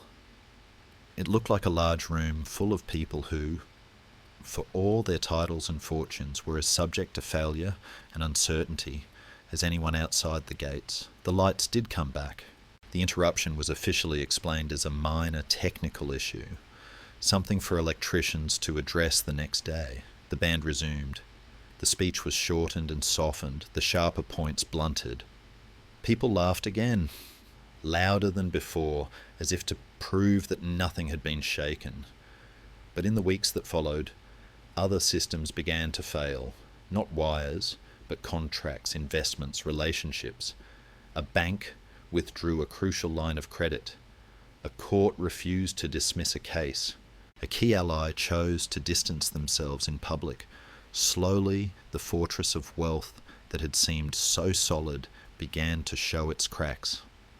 Among staff, the gala came to be remembered not for its music or its food, but as the last big night, the evening when, for a few strange seconds, the house itself had gone dark in front of everyone. Now, standing alone in the quiet ballroom long after all of this, with only his flashlight and his notebook, Elias traced his hand along the edge of the dance floor. He could almost feel the echo of that sudden darkness, the way the room must have held its breath. He wrote a small line: main hall, ballroom, evidence of a heavy past use, one chandelier, wiring recently updated. But in his mind, he added more that would never appear in any official record. Last gala, last great performance, before the story changed.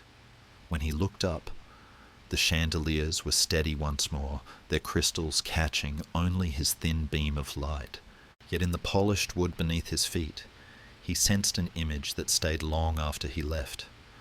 A room full of faces turned upward into unexpected shadow, as if the mansion itself had, for just a moment, shown everyone how fragile even the brightest lights could be. You are now listening to part 10 of this series about the darkest stories of the largest mansion in America. And in this part, we slip into the locked library toward the torn will that tried and failed to change the future of the house. Late one night, Long after he had first walked the stairs and the cellar and the stone garden, Elias stood in the central hall and let his eyes travel along the line of doors that opened off it. Dining room, music room, ballroom, study, and there, set a little deeper into the wood-panelled wall, was the one door he had never seen open, the library. Its brass handle was polished smooth, its keyhole always dark. The route in his notebook mentioned check exterior of library door. No entry unless instructed. A small line that carried a heavier weight than the words admitted. Staff spoke of it rarely. When they did, their voices lowered. That door stays closed at night, one footman had told him quietly. Some rooms you can pass through. That one, you pass by. Yet tonight, as the clocks moved toward the deep middle of the night, Elias felt a familiar wish stirring in him again. He wanted to understand why this one room in a house full of secrets needed this extra layer of silence. At the same time, his stomach tightened with doubt. Each locked space he'd explored had given him more to carry inside. The hidden paintings, the unsent letter, the memory of phantom footsteps. If he ever crossed this threshold, there would be no unknowing what he found. The thought pressed on his ribs like a quiet hand, asking, "Are you sure?" Long before Elias, the library had been the true heart of the house for the man who built it. The original patriarch, who rose from a small office over a store to controlling railroads and oil fields, had dreamed of more than money. He wanted to be remembered as a thinker, a shaper of ideas, someone whose children and grandchildren would gather under the carved ceiling and say, he did not only make deals, he understood the world. So he filled the room with shelves, brought in books from London, Paris, strange stalls in foreign ports. He sat in a leather chair by the tall windows and read about law, philosophy, history, convincing himself that knowledge would guide him toward wise choices. Yet even as he learned, another wish grew inside him, sharper and more personal. He wanted to hold his house together after he was gone, to control not only his own life, but the lives of those who would inherit what he had built. Love and fear tangled in him. He loved his children with all their flaws and gifts. He feared what might happen if they pulled the empire apart with their own separate desires. Again and again, late at night, he walked the library floors with papers in his hand, wondering how to write words that could keep peace among people who did not yet know what they would want. As the years passed, his inner struggle deepened. His eldest son was responsible but rigid, always pushing for larger profits, more expansion, less patience with regulation. A second son was charming and reckless, more interested in parties than ledgers. A daughter had a sharp mind for numbers and a stronger sense of fairness than her brothers, but the world they lived in did not easily accept a woman as the formal head of such a fortune. Grandchildren grew up under the dome, shaped by tutors and travel and expectation. Outside the walls, the family's name attracted both admiration and anger. Workers organised, politicians attacked concentration of wealth. Newspapers printed stories about accidents at distant plants, about small towns warped by the family's decisions. The patriarch felt that pressure pushing against the library windows like wind, shaking his belief that he could control everything from this room. Still, the idea of letting go frightened him even more, so he did what men in his position often do when caught between love, fear, and pride. He called in lawyers. The family lawyer, who had been with him since early days, became a frequent visitor to the library. Together, they drafted wills, first simple, then complex, then more complex still. Some versions split the estate neatly. Others concentrated power in one set of hands, hoping a single strong leader would keep the rest in line. A spiritual advisor sometimes sat in the corner, saying little, watching as the patriarch's pen scratched across the pages. "Remember," she had told him once, "you can pass on money, and you can pass on rules, but you cannot pass on your own conscience. They will have to carry theirs." He heard her, but the fear did not release him. He wanted to protect his family from outsiders, from the government, from rivals. He did not ask often enough how he might need to protect them from himself. Around him, outer forces grew stronger. Antitrust laws threatened parts of his empire. A bitter legal fight with a smaller family ended in public embarrassment. Quietly, without headlines, one of his own factories suffered a terrible accident that left families broken and angry. He paid settlements, upgraded equipment, and told himself it had been an unforeseeable tragedy, though in the back of his mind he remembered earlier warnings he had chosen not to prioritise. A draft of his will that year included a generous fund for worker safety and community repair.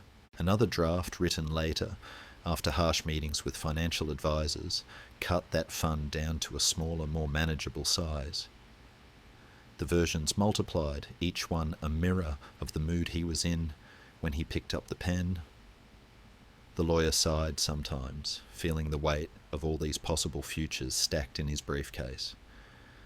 The spiritual advisor, sensing the knot tightening inside the old man, urged him to choose one clear path and stop rewriting. "You cannot make everyone safe by controlling them from the grave," she said softly.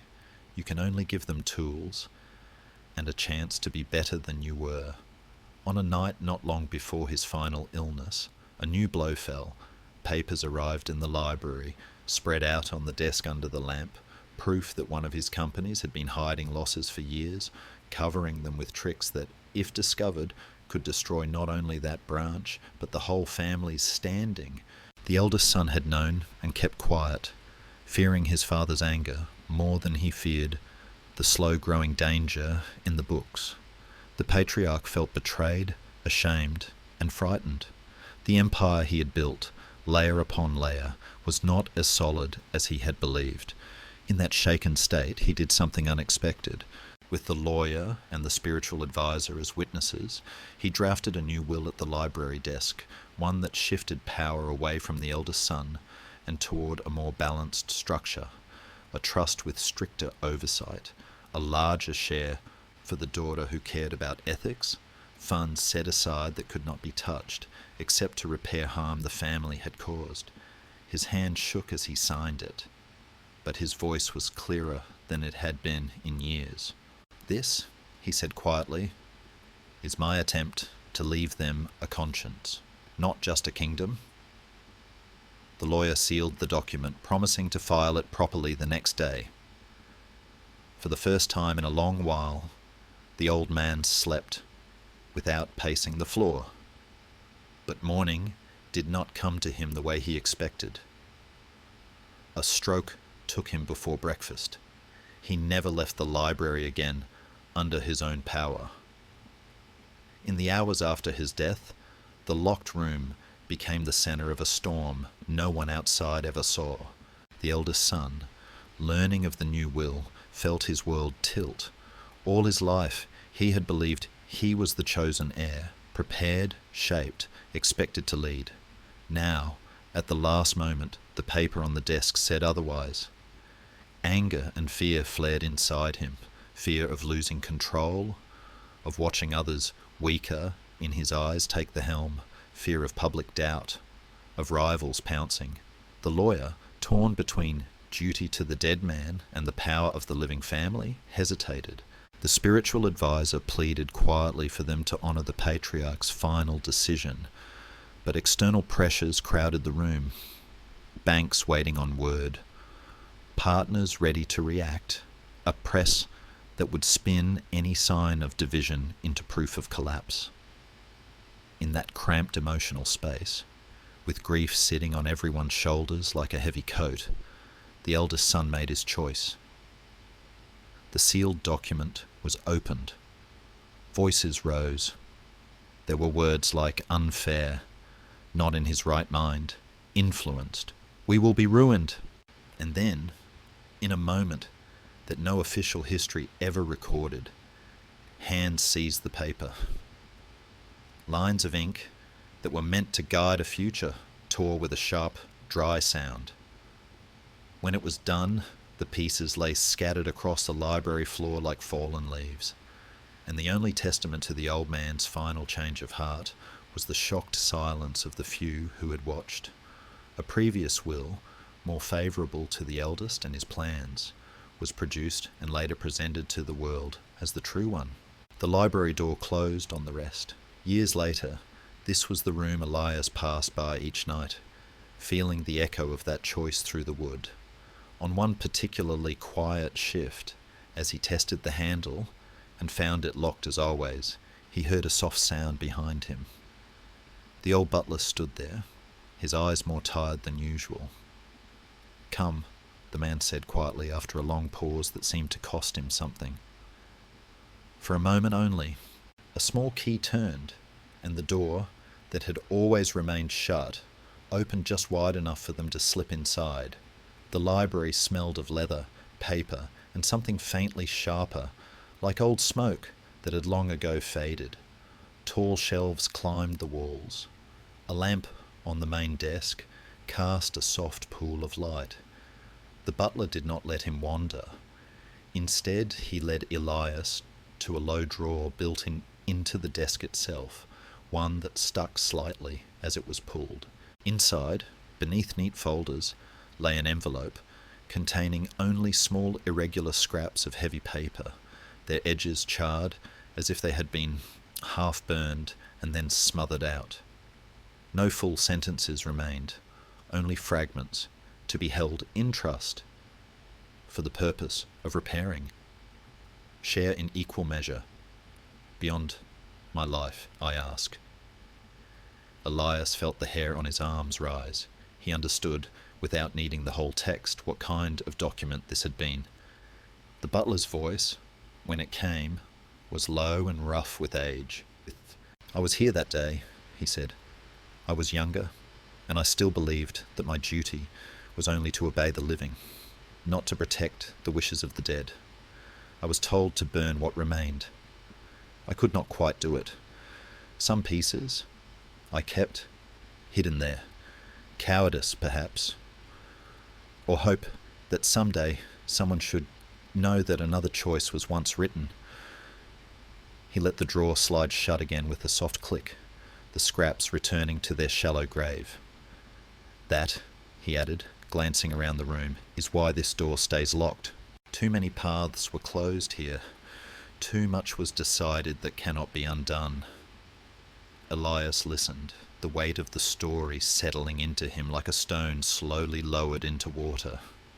He felt his old inner wish to be more than a silent observer, meeting the reality that some injustices were older and larger than anything he could fix.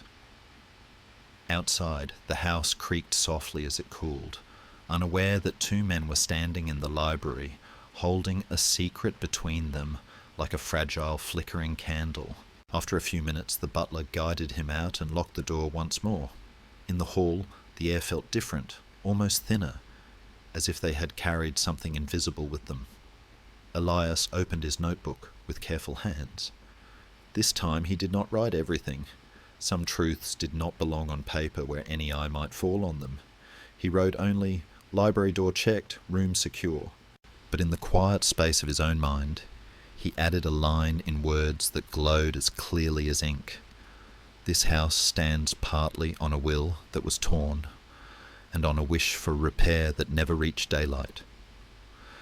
As he moved away, the locked door rested behind him in the dim light, its brass handle catching a faint glimmer, like the edge of a page that had been turned too quickly and left something important unread in the hush between one chapter and the next. You are now listening to part 11 of this series about the darkest stories of the largest mansion in America. And in this part, we step into the guest bedroom that no one ever chose to sleep in twice. It was a handsome room on paper, tucked along the east side of the second floor with tall windows that caught the first light of a morning, a carved bed heavier than it looked, and wallpaper patterned with soft repeating leaves. On the house plans, it was simply Guest Room East 2. In staff conversation, it was something else. The room where people don't come back. The one-night room. By the time Elias had been working in the mansion for a while, he had heard enough half-finished stories to know that this room carried a different weight. A visiting businessman who requested a change of room after a single night, without saying why.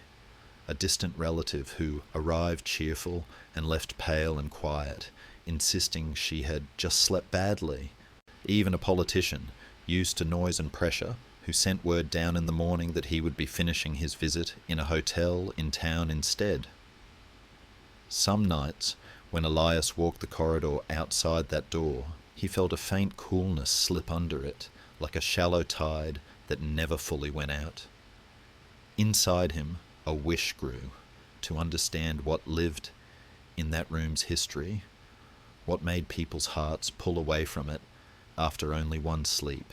At the same time, another part of him whispered that there were reasons certain doors stayed ordinary on purpose, reasons old staff said some questions only make your nights longer. His curiosity and his caution pressed against each other, like two palms on opposite sides of a thin wall. Long before his time, the room had been meant as a promise. The original patriarch had wanted a special guest chamber for people whose presence could change the family's fate. Senators, judges, editors, partners from far-off cities. They must feel safe here, he had told the architect, safe enough to talk honestly. So the room was made comfortable, but not too grand, with a writing desk facing the windows, shelves for a few books, and a small fireplace that could make its own little world of warmth on winter nights.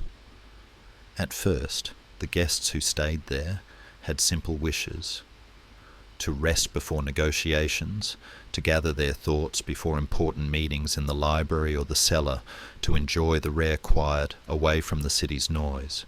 The family, in turn, wanted those guests to see them as steady, trustworthy, almost inevitable. Deals discussed over breakfast after a good night's sleep in that room could shape laws and contracts far beyond the estate. But as the years passed, the kind of conversations held in the house shifted. More and more, the guests who mattered most were tied to investigations, accusations, and secrets that might never see print.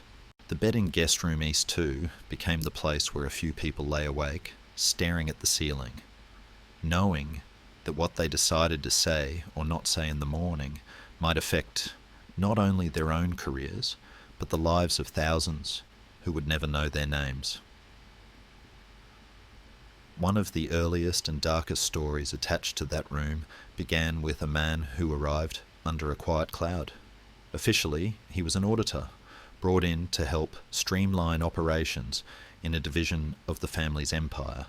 Unofficially, he had already begun to suspect that the numbers he was being shown did not match reality, that behind the neat columns of profits there were corners full of neglected safety, underpaid workers, and hidden losses.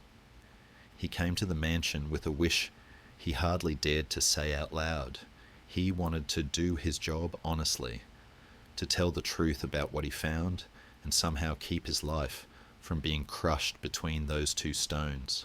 The patriarch of that era, no longer the original founder but his hard-eyed successor, had his own wish. He wanted the auditor to be persuaded, gently or firmly, to see things the family's way.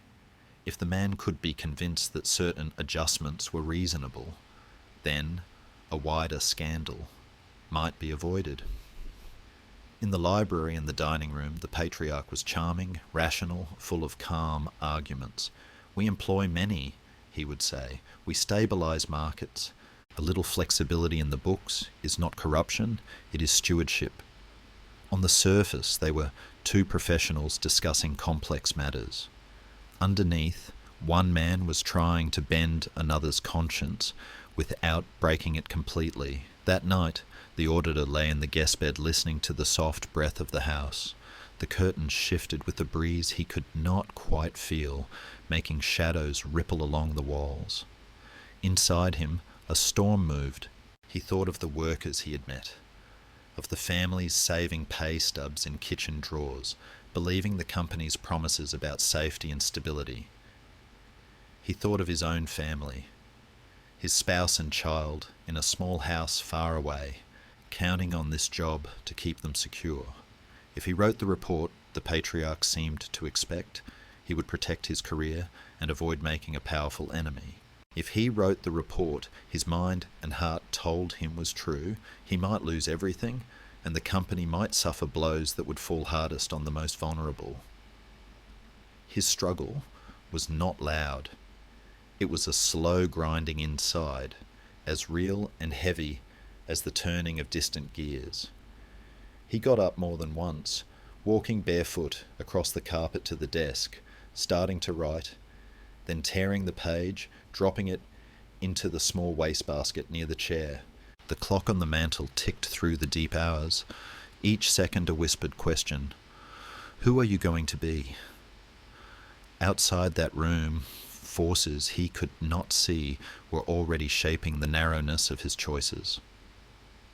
The company's legal team had lined up arguments to discredit him if he made trouble.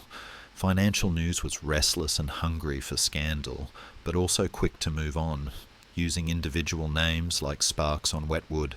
Other firms, quieter and less powerful, watched his situation as a hint of which way the wind might blow in their own industries. Even the law, which should have been a clear guide, was full of shadows and gaps where money and influence could soften sharp edges. The patriarch knew all this. He had spent years learning how to lean on those cracks. The auditor knew some of it, enough to feel the trap. He had no army of allies, no guaranteed shelter if he chose the hardest path. What he did have, quietly and stubbornly, was a sense of right and wrong that had brought him into this profession in the first place. That inner compass flickered now like a candle in a drafty room, sometimes bright, sometimes nearly out. He was not entirely without support. Downstairs, a junior employee in the legal department who had grown uncomfortable with what she'd seen had slipped him a file of internal memos that confirmed his worst suspicions.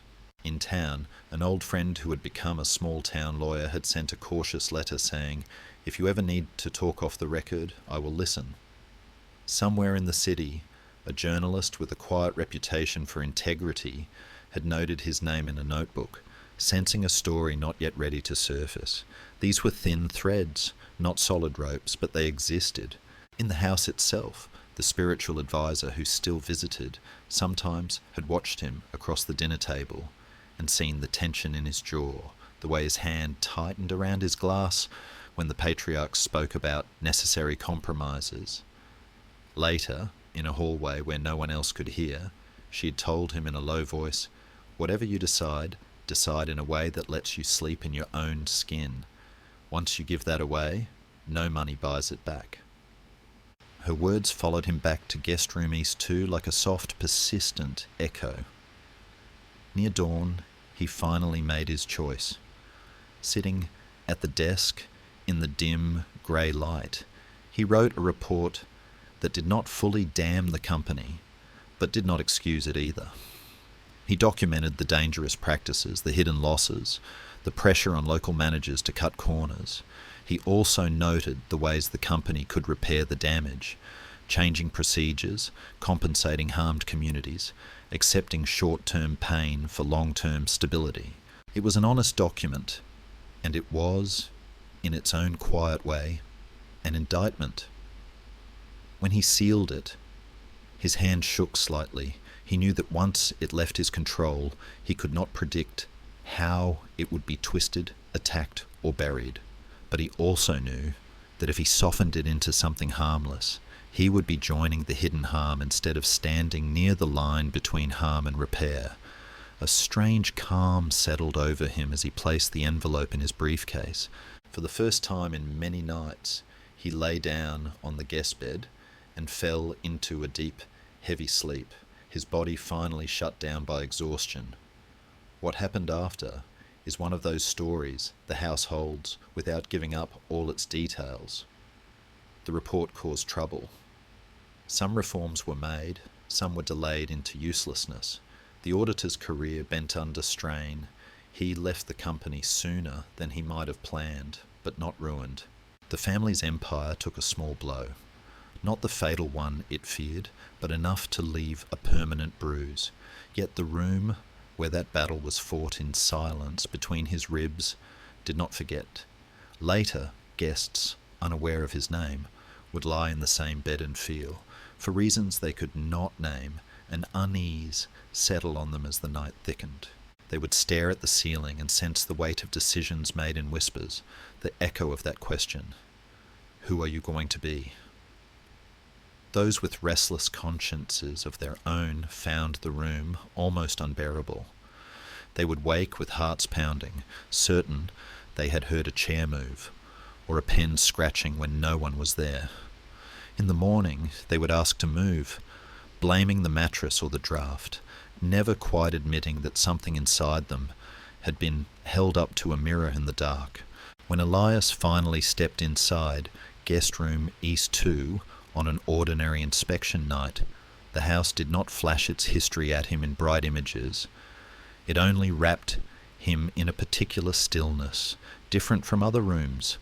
Heavier, he checked the windows, the fireplace, the lock on the door, all the small things his job required.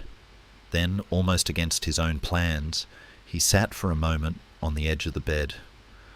The fabric gave a little under his weight. In that small pause, he felt his own quiet wish surface again, to see clearly, to stay honest in a place that had taught so many people to bend. He thought of his notebook, of the small lines he wrote that would never make headlines, but that kept him from pretending he saw nothing. For a breath, he felt close to the unseen man who had once sat at this very desk, weighing truth and safety in the dark. Elias did not stay the night there. He rose, wrote, "Guest room East 2, all in order, atmosphere oddly tense," and left, closing the door gently behind him. Yet the room remained, waiting for the next person who would bring their own tangle of desires and fears under its ceiling. Some would sleep soundly, never feeling the difference. Others would lie awake, held in place by a question they could not quite put into words, while the first light of morning slowly traced the pattern of leaves on the wallpaper, as patient and unblinking as the house itself. You are now listening to part 12 of this series about the darkest stories of the largest mansion in America, and in this part, we stand before a tall, quiet mirror that seems to show not the living, but those who have already gone. The mirror hung at the end of a narrow side corridor on the second floor, where few guests ever walked on purpose. It was taller than a person and framed in dark wood, carved with slow curling leaves, the kind of careful work that takes more patience than most lives allow. Long ago, when the house was still new, and the family's rise still felt like a long, exciting climb, the first lady of the mansion had wanted one beautiful thing that belonged more to her than to the public rooms downstairs. Her husband collected railroads and companies. She wished for something quieter, a space where she could see herself clearly, without the eyes of board members and politicians reflecting back at her. So she commissioned the mirror from an old craftsman in the city, a man known for treating glass like water and wood like bone. "I want it to be honest," she told him when he came to measure the wall. Not flattering, not cruel, just unable to lie. It was an unusual request from someone of her station. Most wealthy clients wanted to be softened and smoothed. The craftsman who had watched fortunes rise and fall from the window of his small shop, tilted his head and nodded. "If the frame is honest," he said, "the glass will follow." When the mirror was delivered and hung, she would stand before it in the early mornings, hair unpinned, face bare, and study not only her reflection, but the life coiled behind it, the house growing larger, the staff moving like threads through its halls, her children learning to carry a name that was already heavier than their shoulders. Over time, her own wish for honesty began to rub against the expectations others piled onto her. She was supposed to be the gracious hostess, the calm centre at galas and dinners, the smiling proof that the family's wealth had brought elegance, not hardness. In public, she played the role well, gliding down the grand staircase in silk, listening to guests, laughing at the right moments. In private, standing before the mirror at the end of the corridor, she sometimes saw a different woman looking back, one whose eyes were tired from reading letters about accidents at distant factories, one whose chest ached from arguments with her husband about safety and fairness, arguments that always ended with, "We will address it when the markets are more stable." Her inner conflict deepened slowly. Part of her wanted to turn away, to accept that this was simply the life she had married, privilege, compromise, and silence. Another part of her refused to stop seeing what she saw, the way servants' hands shook in winter when they carried trays across cold floors, the strain in the town's smiles when she visited on behalf of the company. Before the mirror, she could not hide that second part of herself. The glass was too clear. Then death began to leave its marks on the house. A brother lost to illness, a worker crushed in a distant yard. Later, a son killed in an accident that might or might not have been avoided if someone had listened to earlier warnings about overwork and faulty machines. Grief moved into the mansion like a new unwelcome tenant. It sat with her at the breakfast table, walked beside her in the stone garden, lay awake with her at night. Outside, the world saw only the usual ritual: black clothes, polite condolences, a brief period of mourning, followed by a return to calm. Inside, she carried a single, piercing wish to see her son one more time, to ask him if there was something she should have done differently, some moment when she might have pushed harder against her husband's decisions, some path she had refused out of fear. Her husband, locked in his own private struggle, responded in the way men, like him, often did, by working more, doubling his efforts to keep the empire strong so that their loss would not be in vain. He did not stand before the mirror often. When he did, he saw only his own aging face and the familiar, stubborn resolve in his jaw. The questions his wife carried did not show on his skin.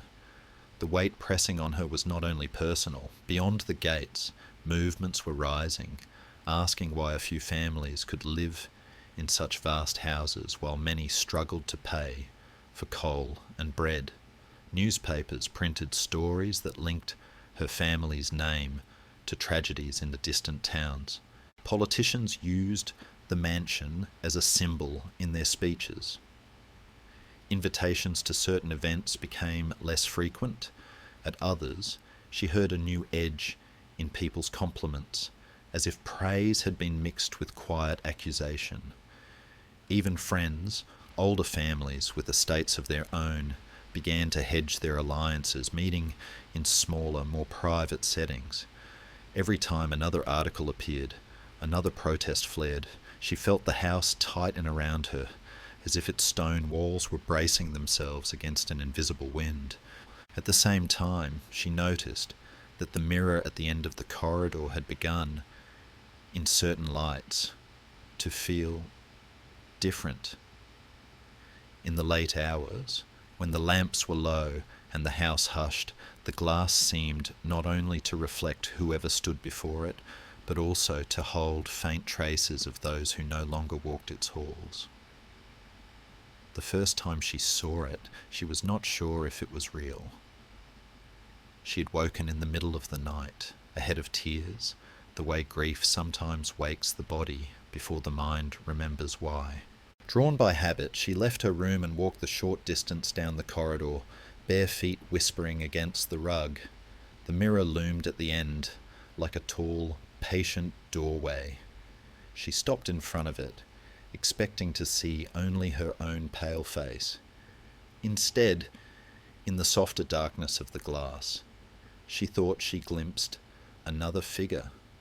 Just behind her shoulder, a familiar tilt of the head, the outline of a young man's jaw. Her heart lurched. She turned quickly. The corridor behind her was empty, lit only by the small lamp near the stair.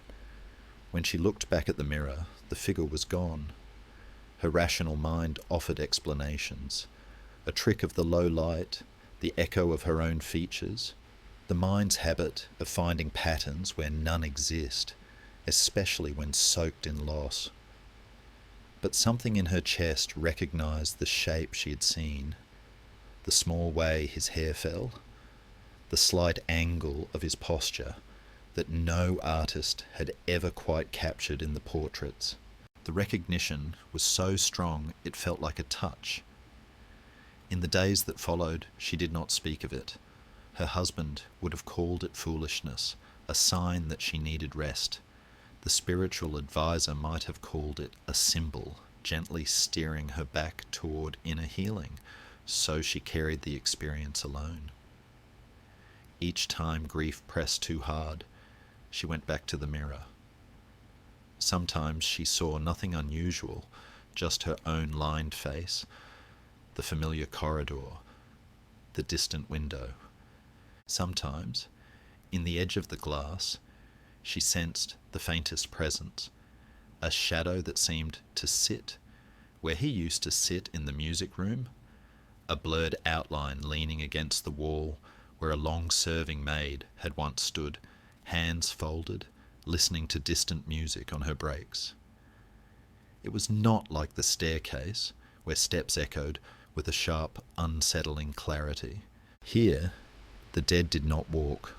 They lingered as soft impressions, as if the mirror held on to the way light had once wrapped around their bodies and refused to let it fade completely.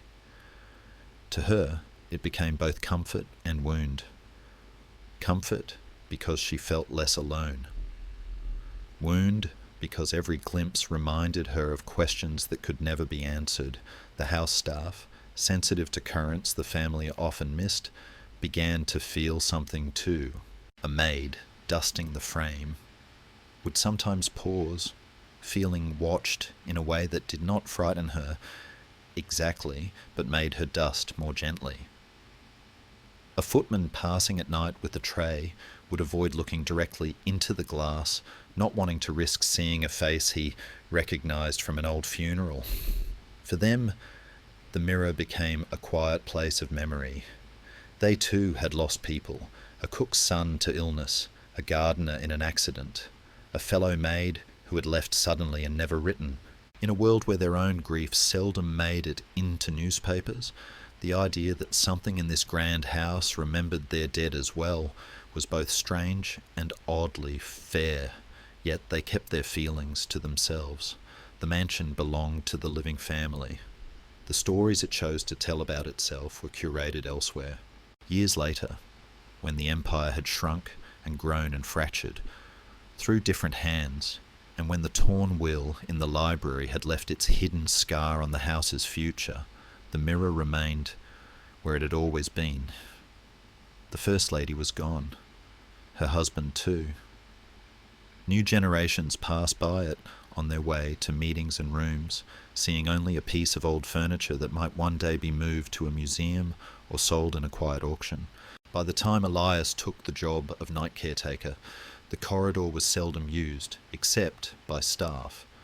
One night, while making his rounds, he found himself walking toward the tall frame, almost without thinking. The air there felt slightly cooler, as if the house's long breath was thinner in that spot.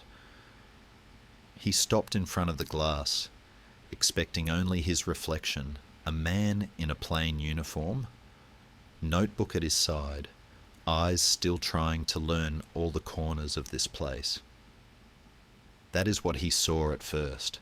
Then as he stood very still, something shifted at the edge of the image, not a sharp figure, not a clear face, but a faint suggestion of another posture, standing a little behind him, as if someone were sharing the corridor a half step out of times. Elias did what he had learned to do in this house. He did not force the moment into fear or denial. He simply breathed slowly, and let whatever the mirror wanted to show settle into view. He thought of all the people who had moved through these halls before him, the lady who had ordered the mirror, the son who had never grown old, Marietta in the servants' hall with her unsent letter, the younger heir who had walked out through the garden gate, the auditor in guest room E2 staring at the ceiling. None of them were here now in the usual sense. Their names were, at best, stray mentions in old files. Yet the choices they had made, the battles they had fought in quiet rooms, still shaped the house Elias walked every night. In the softened reflections of the glass, he felt not so much haunted as accompanied. The dead were not asking him for anything. They were simply present, like ripples frozen on the surface of a pond when the wind stops. He lifted his notebook, hesitated, then wrote only, "Long corridor mirror, frame stable, glass intact, strong sense of accumulated memory." And it was a small practical line, the only kind his position allowed. The deeper part of what he understood stayed unwritten, held instead in the slow way he reached out and, for just a moment, touched the carved wood of the frame with his fingertips, a quiet gesture of respect for all the lives that had passed before his own. Then he turned and walked back down the corridor, his reflection shrinking in the glass. Behind him, the mirror stood alone again, watching the empty hallway with its calm, unblinking surface, holding within it the faint, overlapping traces of those who had once filled the house with voices and now existed only as soft shapes in the memory of the walls and the slow, silvered depth of the glass. You are now listening to part 13 of this series about the darkest stories of the largest mansion in America. And in this part, we walk slowly downward into the secret tunnel that once tied this house to the hidden currents of power beyond its gates. Long before Elias ever set foot on the gravel drive, when the family's name was still spoken with a mixture of awe and uneasy respect, there came a time when the world outside began to look more dangerous to them than it ever had before. New laws were being written. Newspapers were growing bolder. Investigations, once easy to smother with a phone call, started to bite. The patriarch of that era, not the founder, but a son who had inherited both the empire and its rising enemies, found himself caught between his desire to appear respectable and his deeper desire to keep control at any cost. He wanted politicians to visit, to listen, to be persuaded in private about bills and regulations that would shape his holdings. But he no longer wanted cameras to see their cars at his front steps, no longer wanted neighbours to whisper, "Another senator, another quiet deal." He wished for something impossible, influence without visibility, pressure without fingerprints. That wish, restless and practical, began to look for a physical shape and found it underground. The first idea for the tunnel did not come from him. It came from a man whose name never made it onto any plaque in the mansion, an engineer who had once worked on city sewers and rail foundations, someone who understood how to move under the skin of a place without disturbing the surface. He arrived one evening with a rolled maps and a calm, almost shy manner, summoned by a trusted advisor who had whispered, We need another way in and out, a quiet way. The patriarch listened as the engineer traced lines on the table in the study, showing how a passage could be carved from the lower level of the house, under the gardens and the outer wall, to emerge in a cluster of old service buildings near the edge of the estate. Buildings that could easily be disguised as storage or stables or a forgotten caretaker's cottage. Inside the patriarch, two forces pulled at once. One said, "This is wise, strategic, a necessary evolution in a hostile world." The other, softer and older, said, "This crosses a line. This turns your home into something else." He thought of his children playing on the lawns above, of his wife watching from the stone balcony, believing that their safety came from being seen as legitimate, not from burrowing into the ground like a frightened animal. For a moment, that quieter voice almost held him. Then memories of hearings, headlines, close calls flooded in, and fear took the heaviest seat. "Do it," he said. And the engineer nodded, already calculating depth and angles in his mind. Outside, forces hastened the project. The country had entered a period of moral campaigns and crackdowns, temperance, anti-corruption drives, new tax laws. The family's businesses sat like large, tempting targets. Prosecutors built their reputations by going after men whose names could fill columns. Activists sent letters demanding oversight and reform. Rival magnates, smelling an opportunity, leaked rumours at just the right time. The patriarch felt these pressures like hands pressing against the windows of his study. He began to imagine raids, surprise visits, subpoenas delivered in front of cameras. The tunnel, once a mere idea, now looked like a shield. Here, in this hidden passage, he could meet allies at midnight, away from lenses and crowds. He could offer support, money, and promises. And in return, perhaps regulations would be softened, inspections delayed, investigations steered elsewhere. To build such a thing was to admit that his power no longer felt natural or safe in daylight. But he told himself that it was only a practical measure, a temporary adaptation to hysterical times. When the storm passes, he would say to the advisor, "We won't need it anymore." The advisor, who had seen many storms never truly end, only nodded. There were people who might have stood against the plan. The family's spiritual advisor, already troubled by the quiet deals in the cellar and the half-truths in public statements, sensed what was coming when she saw workmen and supplies directed toward the lower gardens. "A house that needs a hidden vein to keep its heart beating," she murmured once, "should ask what kind of blood it is pumping." She warned the patriarch gently that secrecy of this kind did not stay contained. It seeped into everything. A younger member of the family, still hopeful that they could become more transparent, more accountable, argued that if they could not defend their actions in the open, perhaps it was their actions that needed changing, not the route their guests used. But against them stood lawyers with folders of legal threats, advisors with lists of hostile articles, and the patriarch's own stark fear of losing everything his father had built. The tunnel was approved. The workers came at night. The earth was opened, and the hidden artery of the house began to take shape. When it was finished, the tunnel did not look dramatic.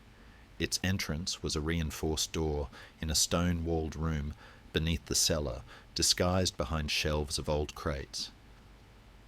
The passage itself was lined with brick, slightly damp at the seams, lit at intervals by small caged bulbs. It sloped gently, curving just enough that, after a short walk, the house above disappeared from imagination. At the far end, another door led into what appeared from the outside to be a modest storage building partly hidden by trees.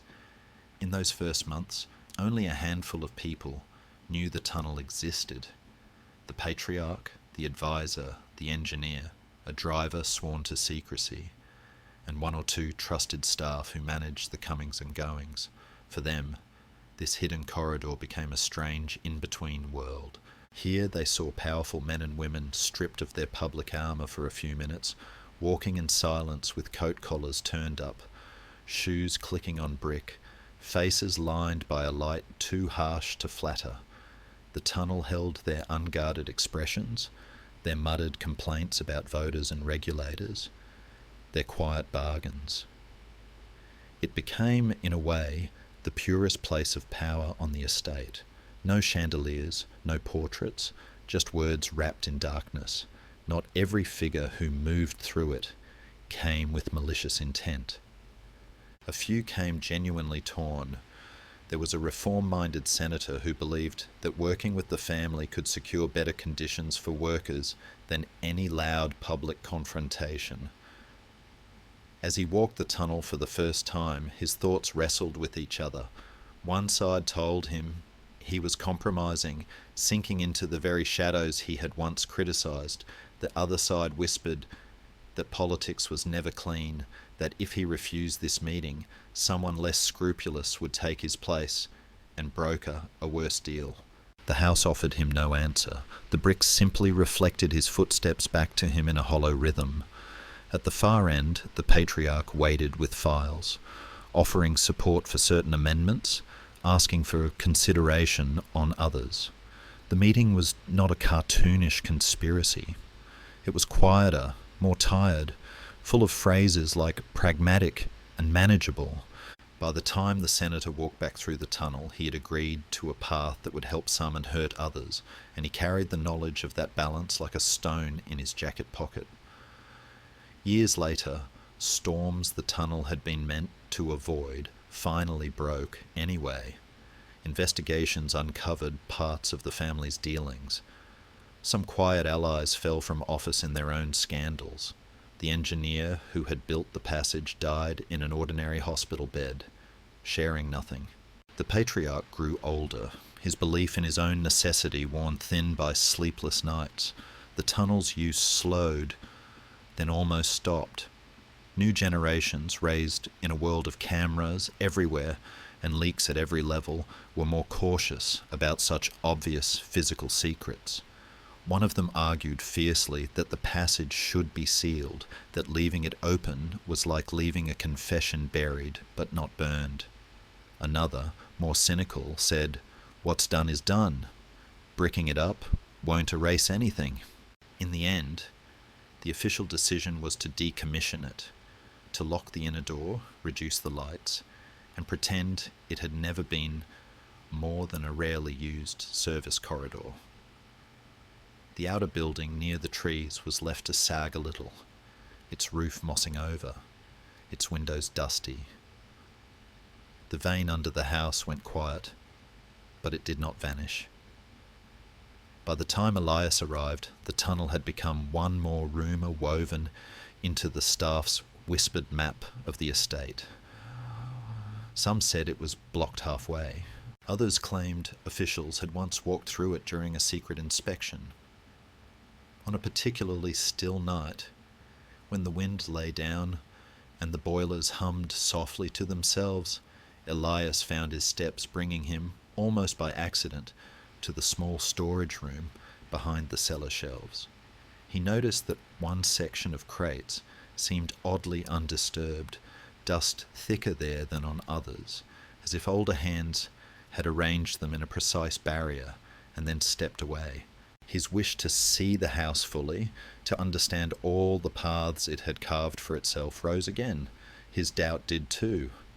If he pushed those crates aside and found the door, if he descended into that brick throat in the earth, he would be walking into a place built entirely for quiet power, a place that had never expected someone like him, a night caretaker with a notebook, to enter.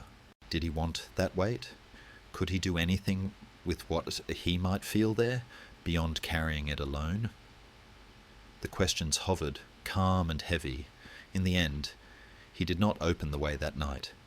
Instead, he put his hand lightly on the nearest crate. and stood very still. In the silent air, he had the odd sensation that the ground beneath him remembered footsteps, people hurrying, people hesitating, people walking with shoulders bowed under unseen burdens. He thought of the patriarch who had chosen fear over trust in the daylight, of the engineer designing a secret route with professional pride, of the senator counting costs in the dark. His own life, small and ordinary compared to theirs, felt suddenly very clear to him. He was not responsible for repairing the past hidden in that tunnel, but he was responsible for how he walked in the present, whether he would choose to see or to look away, whether he would tighten his own heart around secrecy or keep it honest, even in a place built on shadows. He opened his notebook and wrote, "Old storage room behind cellar, crates undisturbed, possible sealed access to original service passage, no structural issues observed." The words were safe, plain, almost empty. Yet as he closed the book, an image stayed with him. A narrow brick corridor running under the peaceful lawns, empty now, its caged bulbs dark, a faint draft moving through it like a slow, unseen breath, waiting, not for another deal, but simply for time and earth to close around it, grain by grain, until its memory became only a whisper in the bones of the house, and the soft, sinking echo of footsteps no one could trace anymore. You are now listening to part 14 of this series about the darkest stories of the largest mansion in America, and in this part, we move gently through the invisible web of quiet knowledge that kept people alive inside it, the unspoken rules, the tiny strategies of survival that never made it into any history book. By the time Elias had come to know the house, its stairs, its cellars, its locked rooms and restless mirrors, he had also begun to sense another kind of architecture, layered over the stone and wood.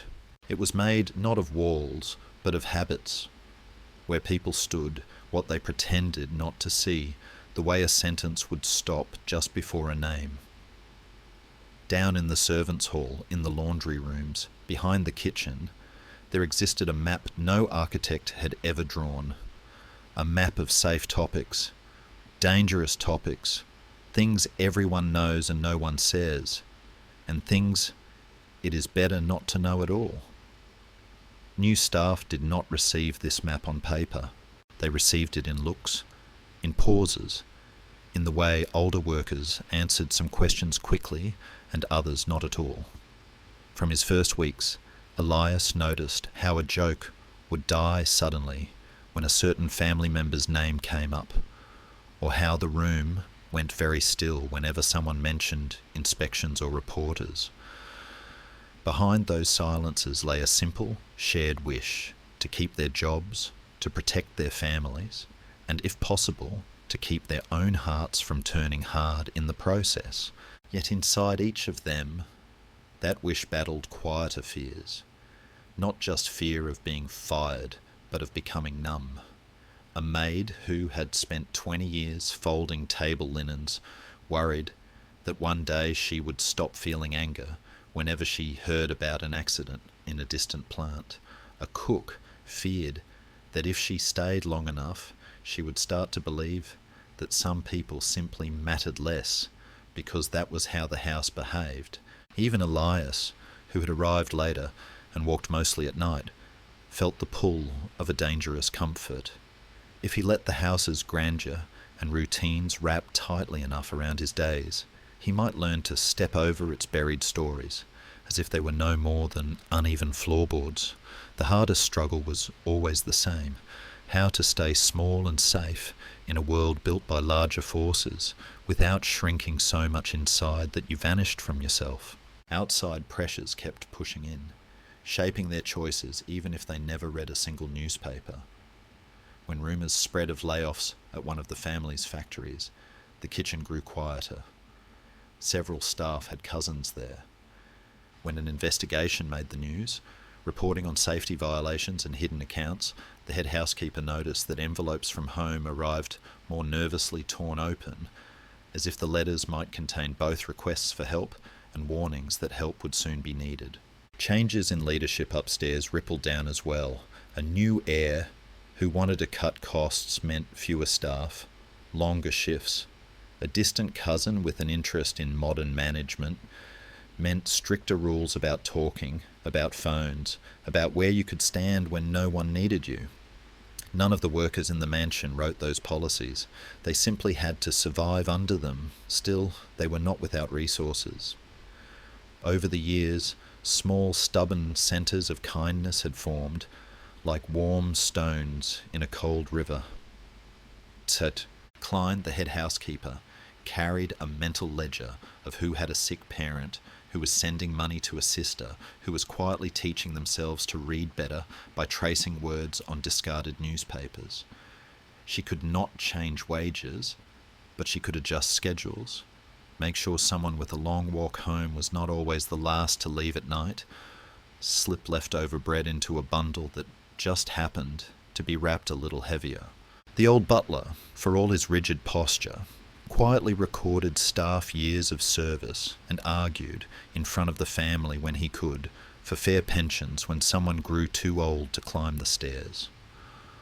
The gardener, who moved between house and earth, passed along news from the town, which shops were hiring, which streets were safer to walk after dark, which landlords were rumoured to be less cruel.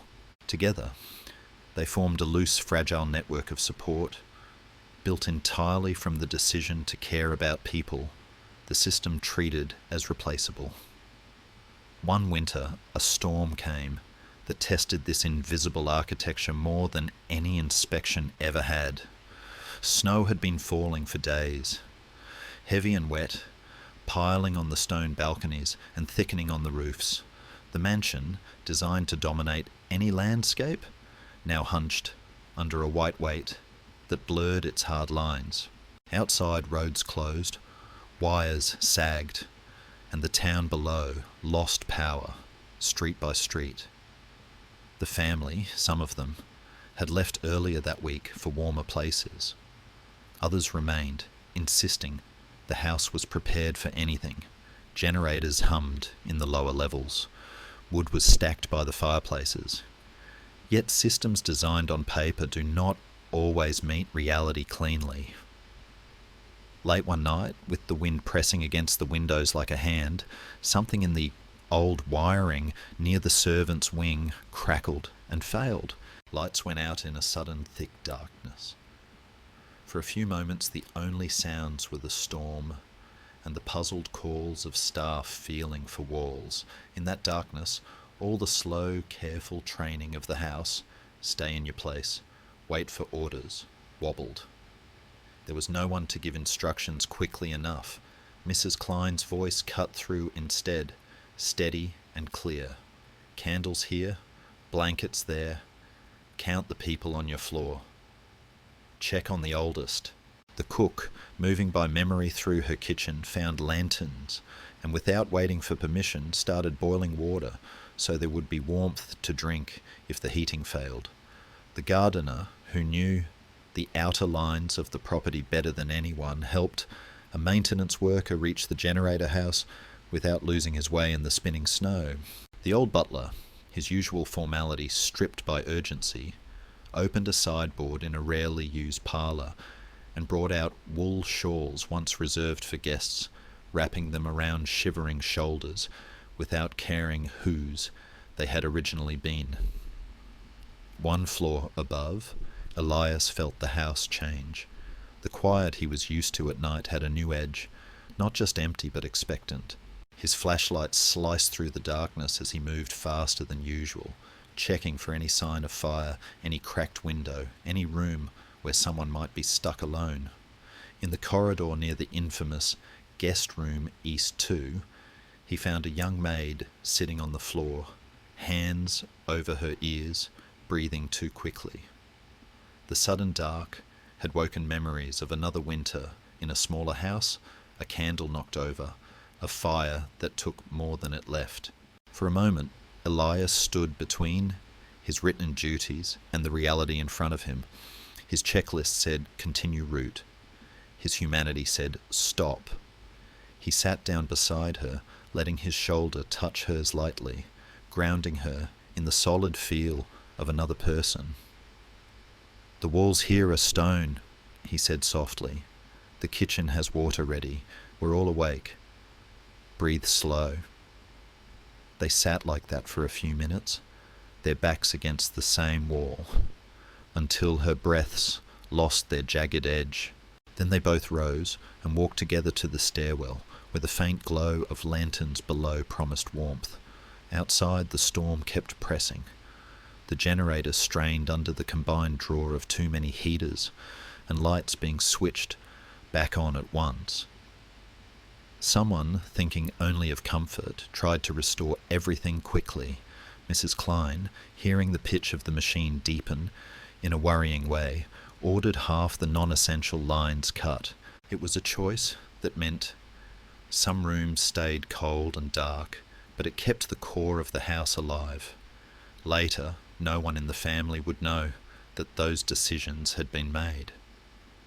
They would return to a mansion that had weathered the storm, nodding at the reliability of their systems, unaware that the real resilience had come not from wires and stone, but from the people who had refused to panic, who had used their quiet knowledge to protect one another first, and the building second.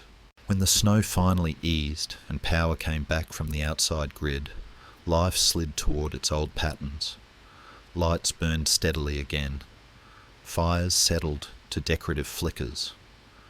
The staff went back to wearing uniforms that made them blend into the background.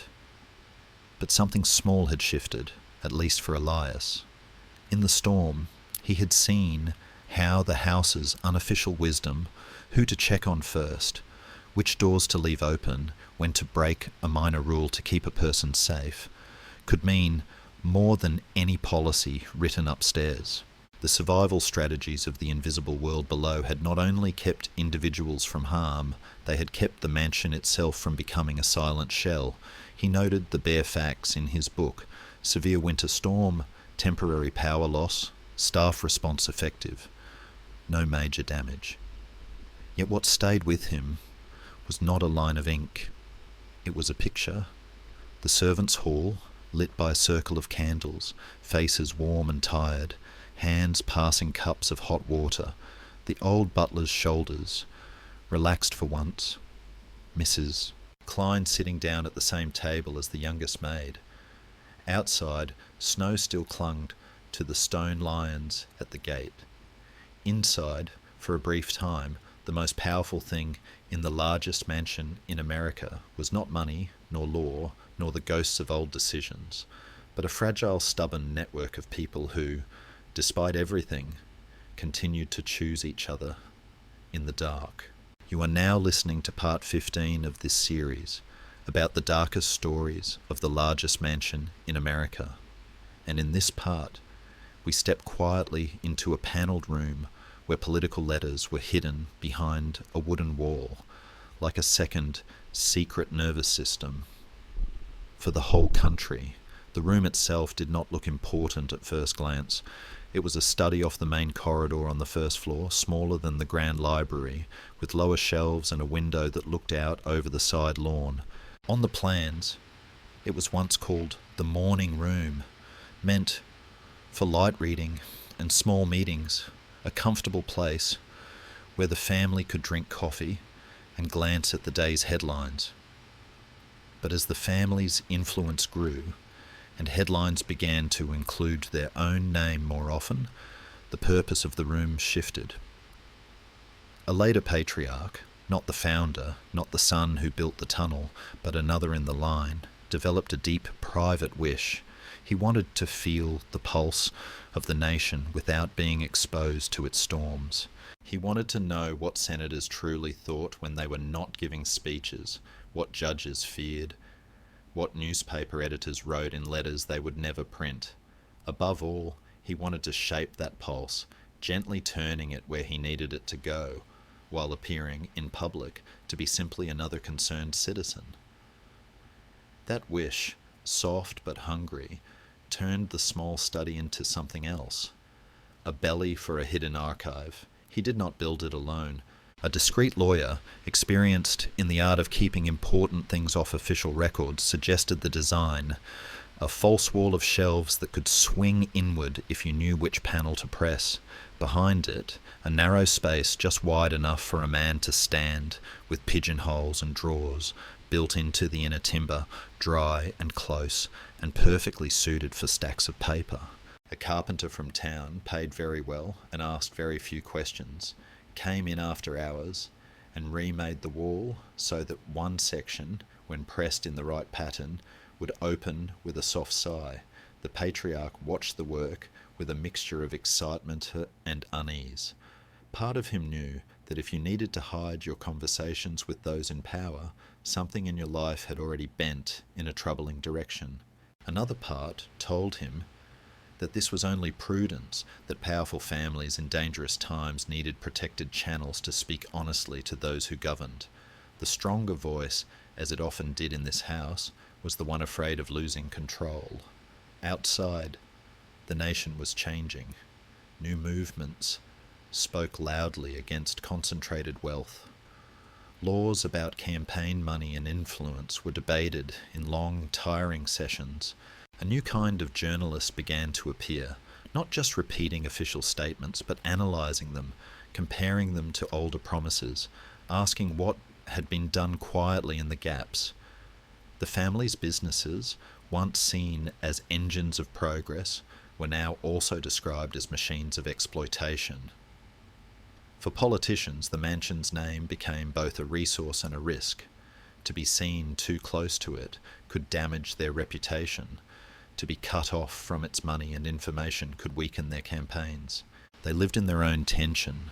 Some truly wanted to do good, to protect workers in small towns. Others mostly wanted power, whatever its cost. All of them, at one time or another, were tempted by the idea of a private, quiet place to send their truest thoughts and calculations. The hidden archive behind the wood began to fill with their letters. At first, the correspondence was almost respectable.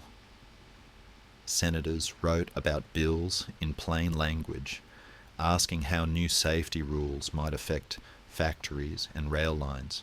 Judges hinted at their worries about certain cases, wondering what economic chaos might follow a harsh ruling. Editors described public mood in growing cities, the anger and hope they saw in their readers' eyes. The patriarch answered with polite, careful responses, half philosophy, half strategy.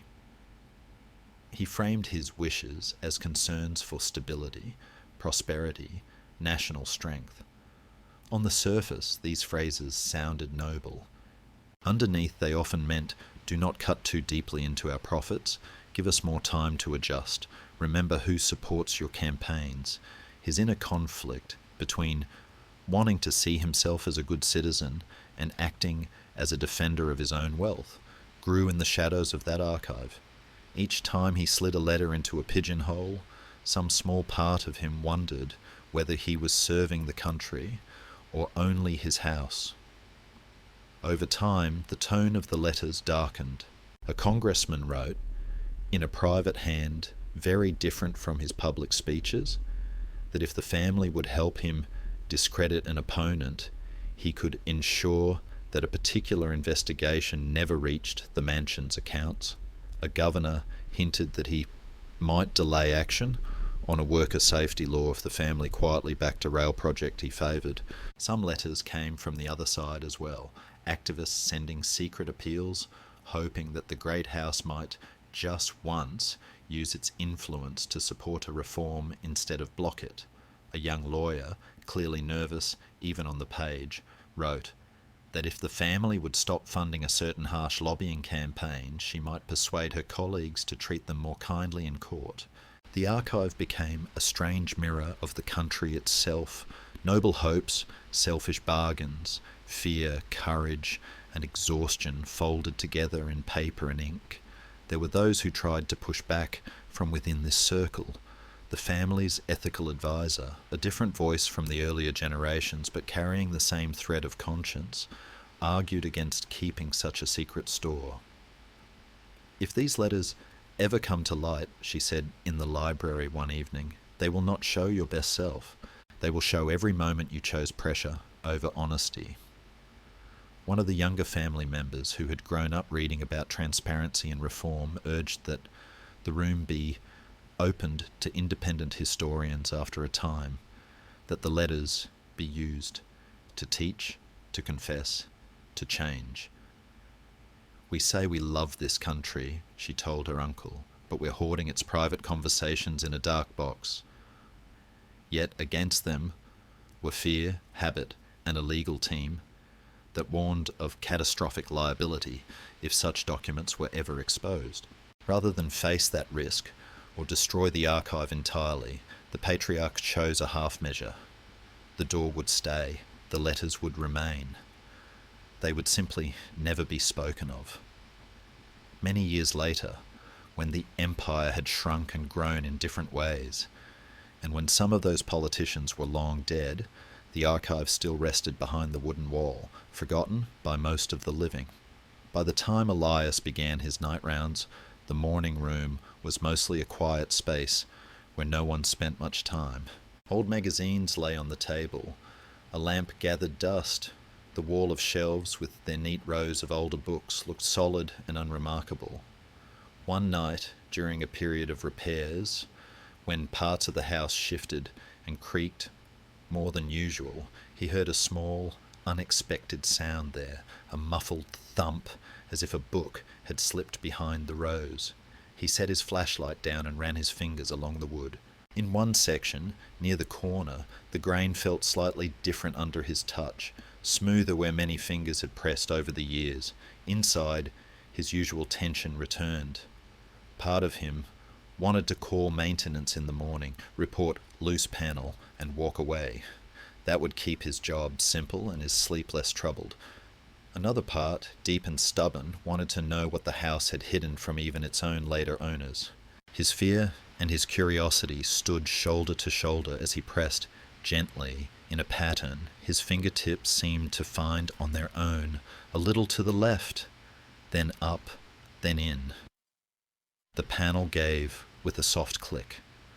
A slice of dark opened, breathing out air that smelled of paper, dust, and something sharper, like dried ink. For a long moment, Elias simply looked at the gap, aware that once he stepped through, he would carry its knowledge alone. He did not go all the way in.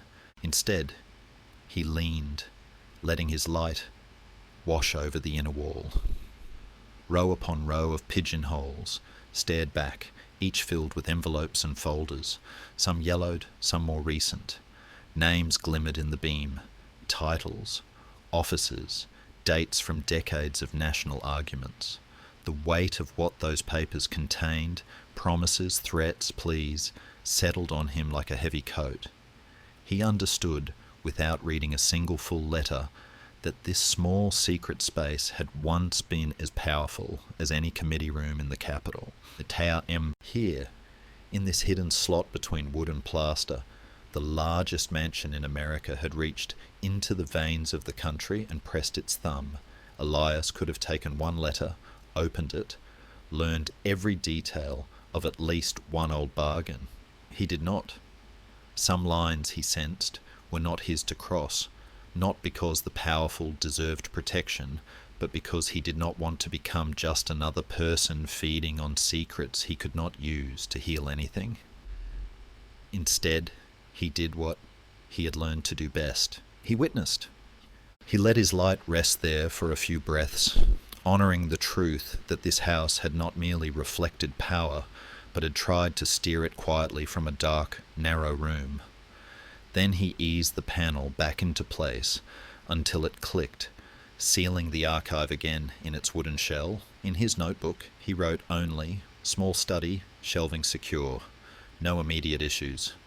But when he walked away, the image stayed with him, a hidden wall of letters, words pressed into envelopes like captured voices, lying in the dark behind polished wood. Above, the house stood as it always had, its windows large, its lawns carefully kept. Below that calm surface, behind that modest room, rested a long, silent record of how much of a nation's story can be steered from a single house, and how many choices are folded quietly into paper, waiting for a light that may never be turned fully, honestly on. You are now listening to part 16 of this series about the darkest stories of the largest mansion in America, and in this part, we move into the quiet season when people began to talk in low voices about what would happen to the house when the money that built it could no longer quite hold it up. It did not happen all at once. For a long time, the mansion had stood like a stone promise that the family would always be able to afford its vast, echoing rooms, its grounds, its staff, its repairs. But stone ages, roofs leak, taxes grow, and fortunes, even the largest, can thin unseen around the edges.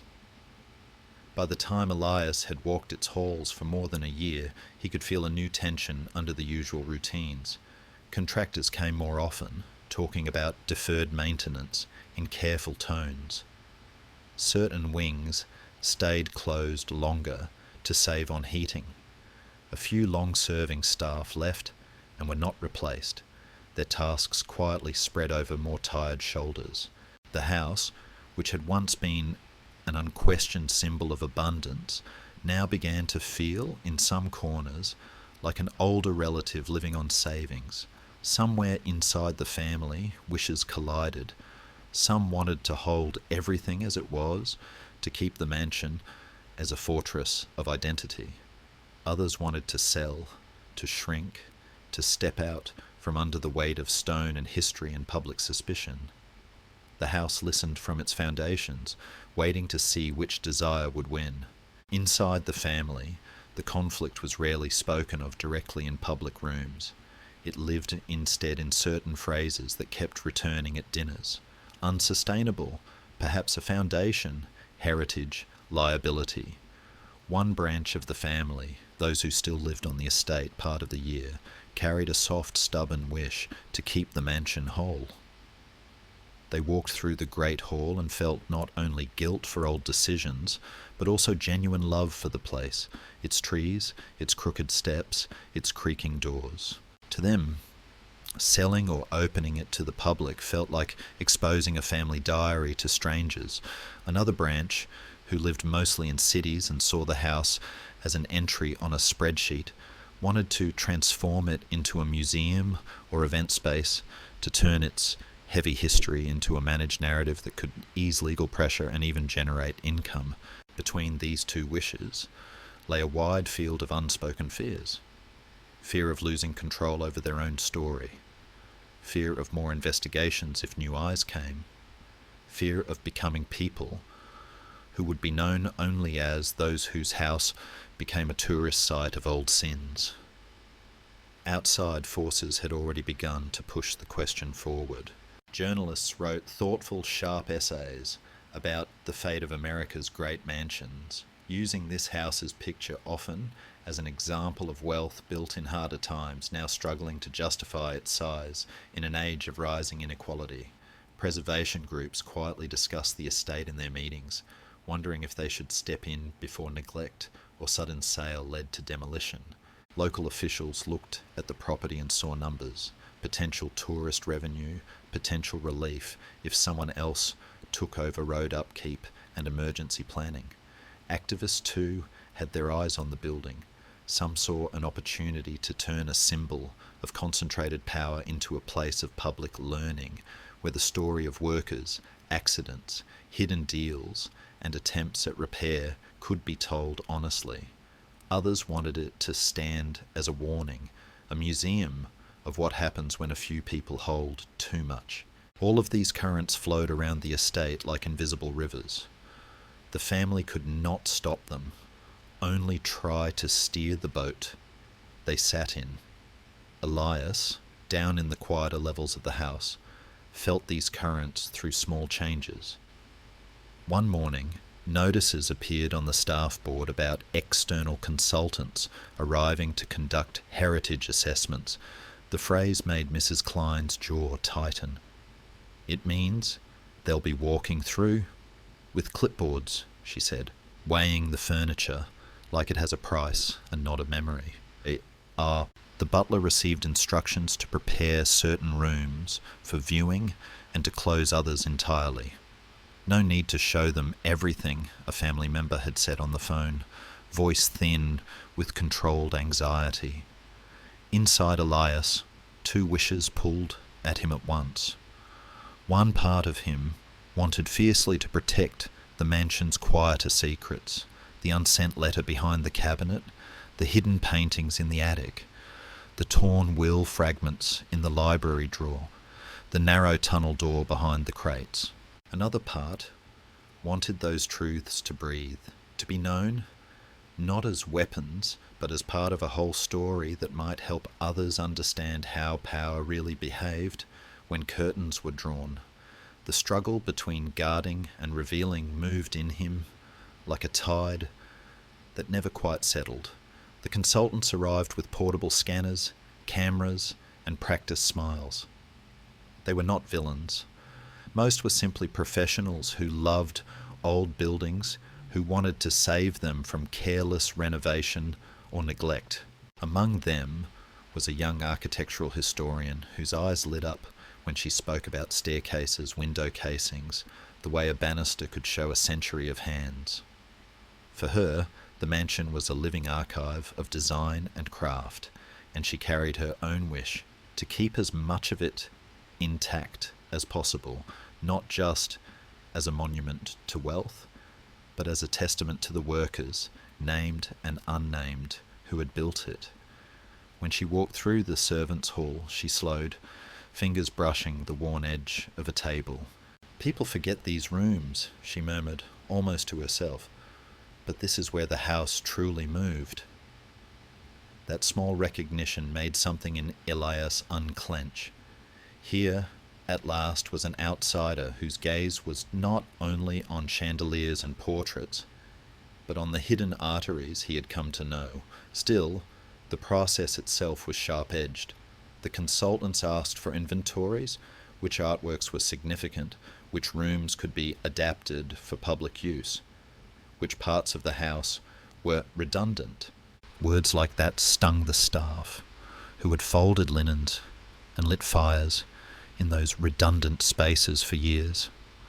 Legal advisors circulated in the background, quietly steering attention away from certain areas. The library door remained locked. The wall in the small study did not open. The panel in the attic gallery stayed draped. There was talk of creating a narrative path for future visitors, a polished story about industry, philanthropy, and resilience, with just enough mention of historic challenges to seem honest without dwelling on harm. Elias listened to these plans during stray conversations he overheard as he passed through the main hall, feeling that familiar knot of doubt tighten. If the house became public only as a softened legend, would that be better than it staying private as a denser, more painful truth? Which was more dangerous, ignorance or half-knowledge, dressed in tasteful plaques? He was not alone in feeling that tension. The ethical advisor, older now but still visiting from time to time, argued quietly in meetings that if the mansion was to be opened at all, it should be with a clear commitment to truth. "Let there be a room for the factory accidents," she said. "Let there be a room for the torn will, even if we cannot show every detail. Let visitors know that this house tried to change at the end and failed in some ways. Let them see the conflict, not just the marble." The younger family member, who had once wanted the tunnel bricked up, supported her, suggesting that a partnership with a university or museum could bring in historians who would not shy away from the darker chapters. Others in the family pushed back hard. "We are not volunteering for our own public trial," one said. "Our children should not grow up with school groups pointing at their grandfather's face on a corruption display." To them, The idea of a fully honest house felt like self-inflicted punishment. They favoured art tours, architectural lectures, perhaps a gentle mention of controversy in a small side panel. In the middle of this, one evening, the young historian from the consulting team found herself walking a late circuit of the house with Elias, checking windows before her car arrived. It was not protocol, just a human moment, two people who happened to be in the same corridor at the same time. She asked him quietly what it was like to be in the building at night. He did not tell her everything, but he did say it feels full, not just of furniture, but of choices. Some good, some not. It would be a pity to only show the sunlight. She looked at him, studying his face the way she might study a doorway. Buildings lie when we ask them to, she said softly, but sometimes people who live with them can keep them honest. Then she gave a small, tired smile and added, if they're allowed to speak. The conversation lasted only a few minutes, but when she left, a new line seemed to have been drawn, faint but real. Someone outside the old circles had heard something in the house's mood that matched his own.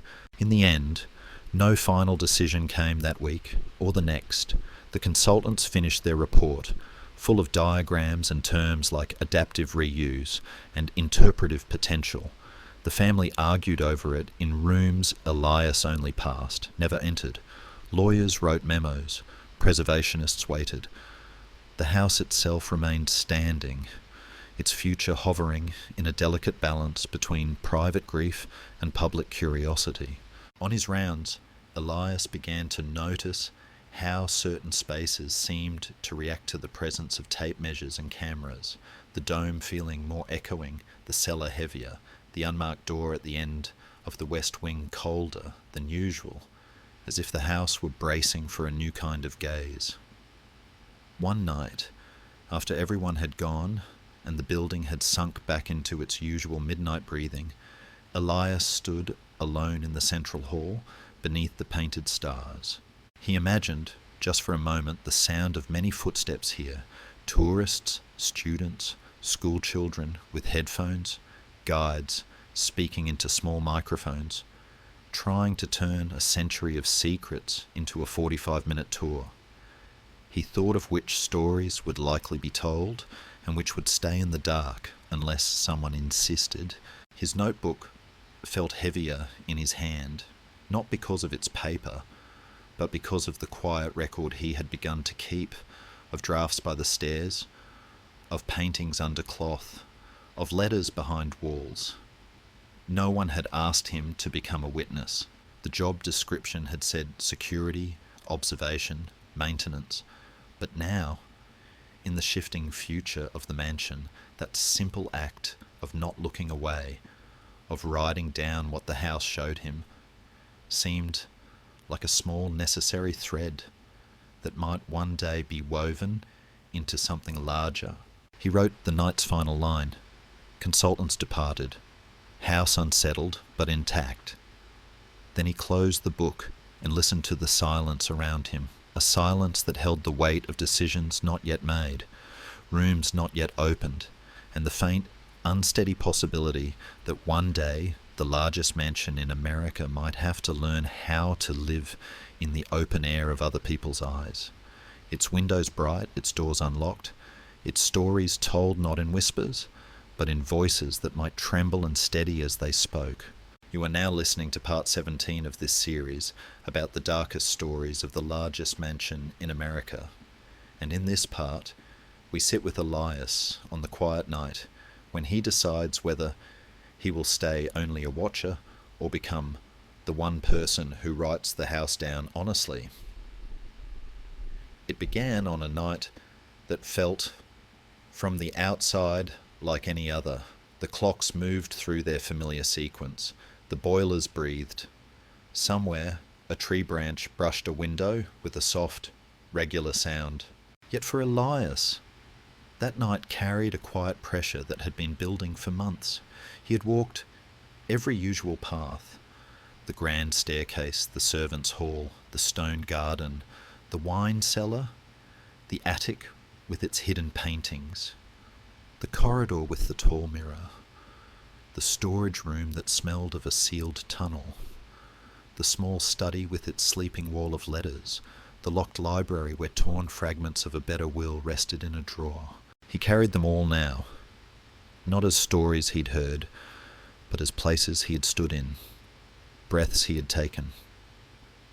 Inside him, a wish that had once been faint had grown steadily clearer. He did not want these things to vanish when the house eventually changed hands, or when time did, what time always does. He wanted there to be at least one record that did not soften, that did not let the most painful truths dissolve into legend. At the same time, his hesitation was just as strong. He was on paper only a night caretaker, only a night. He was not a historian, not a lawyer, not a member of the family. If he wrote what he knew, who would read it? Who would protect him if someone decided his notes were defamation or breach of confidentiality? He needed his job. He needed his small apartment off the back lane, his regular pay, the ability to send money home each month. To step beyond the quiet rules of the house, see, note, report only what you're asked to, might mean losing all of that. It might mean being dismissed with a few cold phrases and a letter in his file that made future work harder to find. On some nights, the fear of that consequence made his hands still over his notebook. He told himself that it was enough to know that witnessing silently was better than nothing. But silence, stretched over too many truths, had its own weight. It made his chest feel tighter with each circuit of the halls. Outside the estate, the world went on pressing. The family's court cases rose and fell in the news. An article in a national magazine ran a long piece about the house that history is circling, hinting at scandals without naming all of them. Preservation groups increased their public calls for transparent stewardship if the mansion were to become some kind of museum.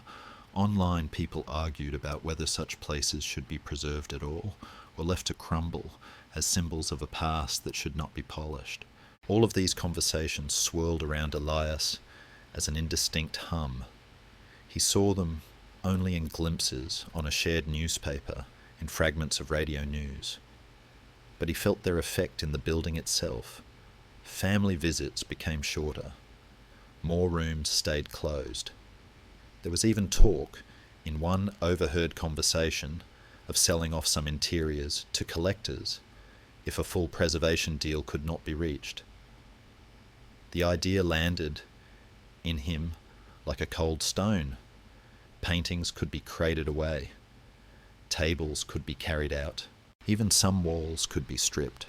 The only thing that could not be taken from the house, once it left his hands, was the inside of his memory. He was not entirely alone in this inner battle, even if no one named it aloud. Mrs. Klein, who had served through more than one generation, had once paused in the servants' hall as they stacked clean linen and said, half to herself, "They think history begins and ends where portraits hang. It doesn't. It's in the kitchen burns, in the staircase sweeps where people fell, in the places no one photographs." The old butler, who had shown him the torn fragments in the library drawer, carried his own quiet regret like a permanent crease in his posture. By saving those scraps, he had made a tiny stand against the worst erasing of the past. But he knew it had not been enough. "We kept too much in here," he had said one evening, tapping his chest lightly. "Not enough on paper." Even the young historian from the consulting team, in her brief circuit with Elias, had planted a seed when she told him that buildings lie when asked to, and that people who live with them can keep them honest if they are allowed to speak. None of them handed Elias a plan. But their words formed a kind of invisible circle around him, a reminder that not doing anything was also a choice, and that someone would someday ask how much those who knew had really tried. On that particular night, nearing the deepest hours, Elias found himself drawn to a small, unused office near the back of the house, a room with a plain desk, a stiff chair, and a window that looked toward the distant town lights. It had once belonged to a minor estate manager. Now it was mostly a place where spare keys and old forms were kept. The air in there was cooler, quieter. It felt strangely outside the house's main currents, like a small island of still water in a complicated river. He closed the door gently behind him, turned on the lamp, and sat down. His notebook lay on the desk, its pages filled with the usual entries: times, rooms, checks, small observations. He had copies of security logs and maintenance reports in a drawer, each one crisp and official. Beside them, in his mind's eye, floated the unwritten map he had been carrying.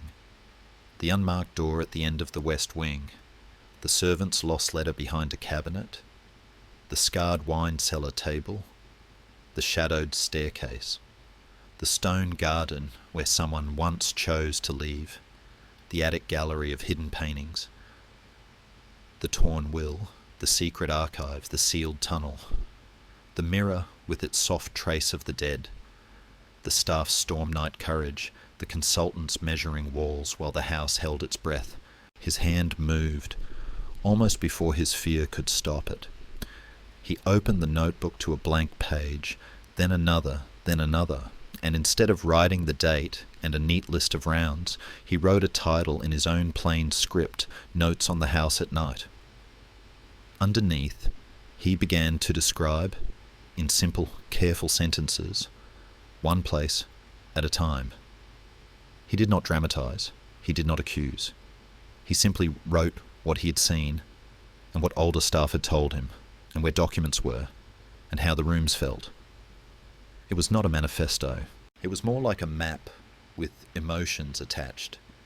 In the servants' hall, he wrote, there is a letter that never left, behind a cabinet's leg. It speaks of an accident at a factory and a choice not to keep it quiet. In the attic, he wrote on another page, there are paintings covered in cloth which show protests and child labour. They were made by an artist the family once praised in public. About the library, he did not mention names, only that a final will had been torn there and that scraps existed showing a wish for repair. He let the pen move at its own pace, pausing when his chest tightened, continuing when the words softened again into clarity. As he wrote, his old fear did not vanish, but it changed shape. It stopped being a formless fog and became a more precise question. What would he do with this, once it was written? Keeping it only in the desk would be safer. No one might ever read it, but at least the truth would be somewhere in ink, not only in his mind.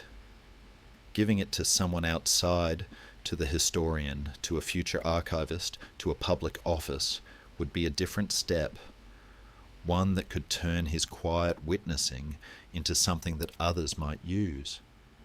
That step could also bring consequences he could not see. The house's long habit of protecting itself had not disappeared, it had simply grown more polite. To name too much too loudly might still provoke a response, even from people who liked to speak of moving forward. His wish to act and his wish to stay safe rubbed against each other like two stones, sending out a slow, steady warmth that was not quite enough yet to spark. There were humble tools within his reach, though. In a drawer lay a stack of blank envelopes and a roll of brown string. In the maintenance office 2 floors down, there was a small locked cabinet labelled Documents to be retained, where fire codes and inspection reports were stored for future owners or auditors. Rules said only official papers belonged there. But the cabinet itself, like every other storage place in the mansion, had always depended on the choices of whoever stood in front of it. Elias thought of that cabinet now the way sailors once thought of message bottles, a place where words could be kept until they drifted into the hands of someone who needed them. Slowly, he began to see a path that did not require a dramatic confession or a public confrontation. He could finish his notes. He could make 2 copies on the old copier in the basement office. He could seal one and tuck it somewhere the house itself would keep in that locked cabinet, slipped between more official files. The other he could hide where only someone who knew the house's quieter stories might look, perhaps near the attic paintings or in the servants' hall behind a board above the old letter, a second heart beating beside the first. By the time the clock in the central hall chimed once, then twice, then 3 times, his pages were half filled, his handwriting tireless in its neatness. He stopped, not because he was done, but because he had reached a natural pause. The story of the house was larger than one night. It would take many rounds to set down. His wish to tell it was larger than one burst of courage. It would need returning to, the way one returns to strengthening a muscle. He closed the notebook gently and sat back, listening. The building around him creaked and sighed in its usual way. Somewhere, a heater clicked on. Somewhere else, a tree tapped the glass. He did not feel suddenly heroic. He felt simply aligned, as if some inner beam in him had been straightened a little. Before leaving the office, he took one envelope from the drawer and wrote on it, in small script, for whoever needs the house to speak honestly. Then he slid his notebook inside and placed it in the top drawer of the desk. Not yet in the official cabinet, not yet hidden by any deeper trick. That would come later, if the feeling held. For now, it was enough that the words existed, that they had escaped the confines of his mind and settled into paper where time might, one day, find them. When he turned off the lamp and stepped back into the corridor, the mansion felt as it always did at that hour, full of shadows, full of quiet air. But to Elias, the darkness had changed. It was no longer only a place where secrets slept.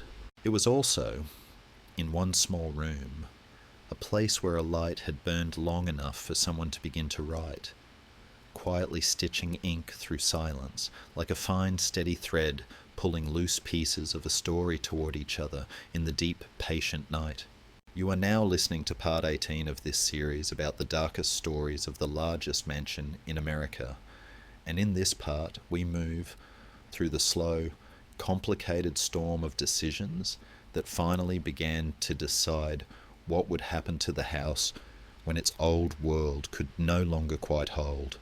After that quiet night in the small back office, when Elias first began to write down what the house had shown him, time did not suddenly rush forward. It moved in its ordinary way, one shift after another, seasons sliding over the stone like thin, changing skins. Years folded themselves into the wood. Some faces in the staff rooms changed, others stayed, a little greyer at the edges, a little slower on the stairs.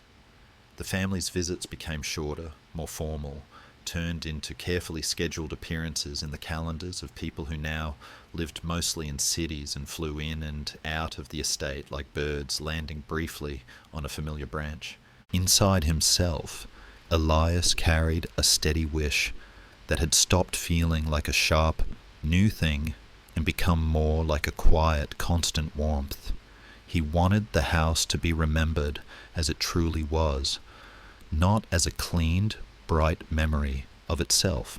His notes grew slowly in that back office, in pages added here and there after rounds, in copies slipped into an official cabinet one night when his hands felt steady enough, in a second packet, hidden in a higher, dusty drawer above the old unsent letter, like a small lantern placed beside another in the dark.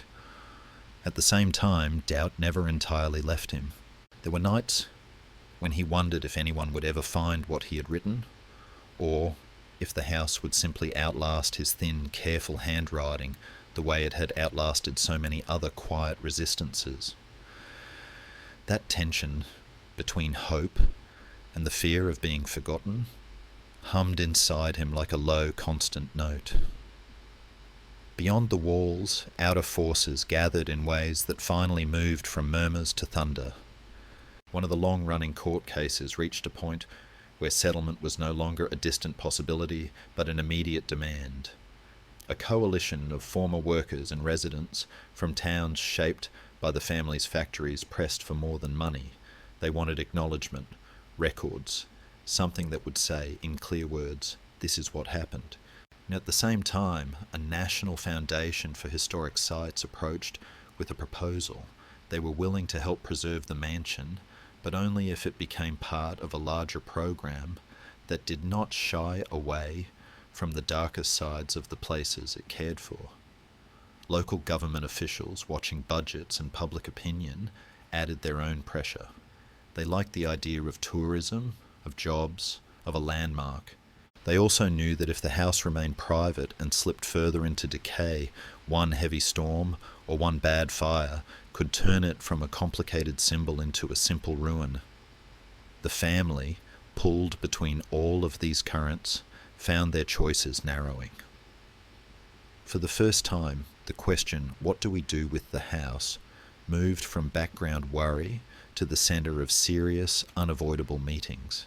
Inside those meetings, around polished tables, in city offices, and in the quieter rooms of the mansion itself, wishes and fears collided.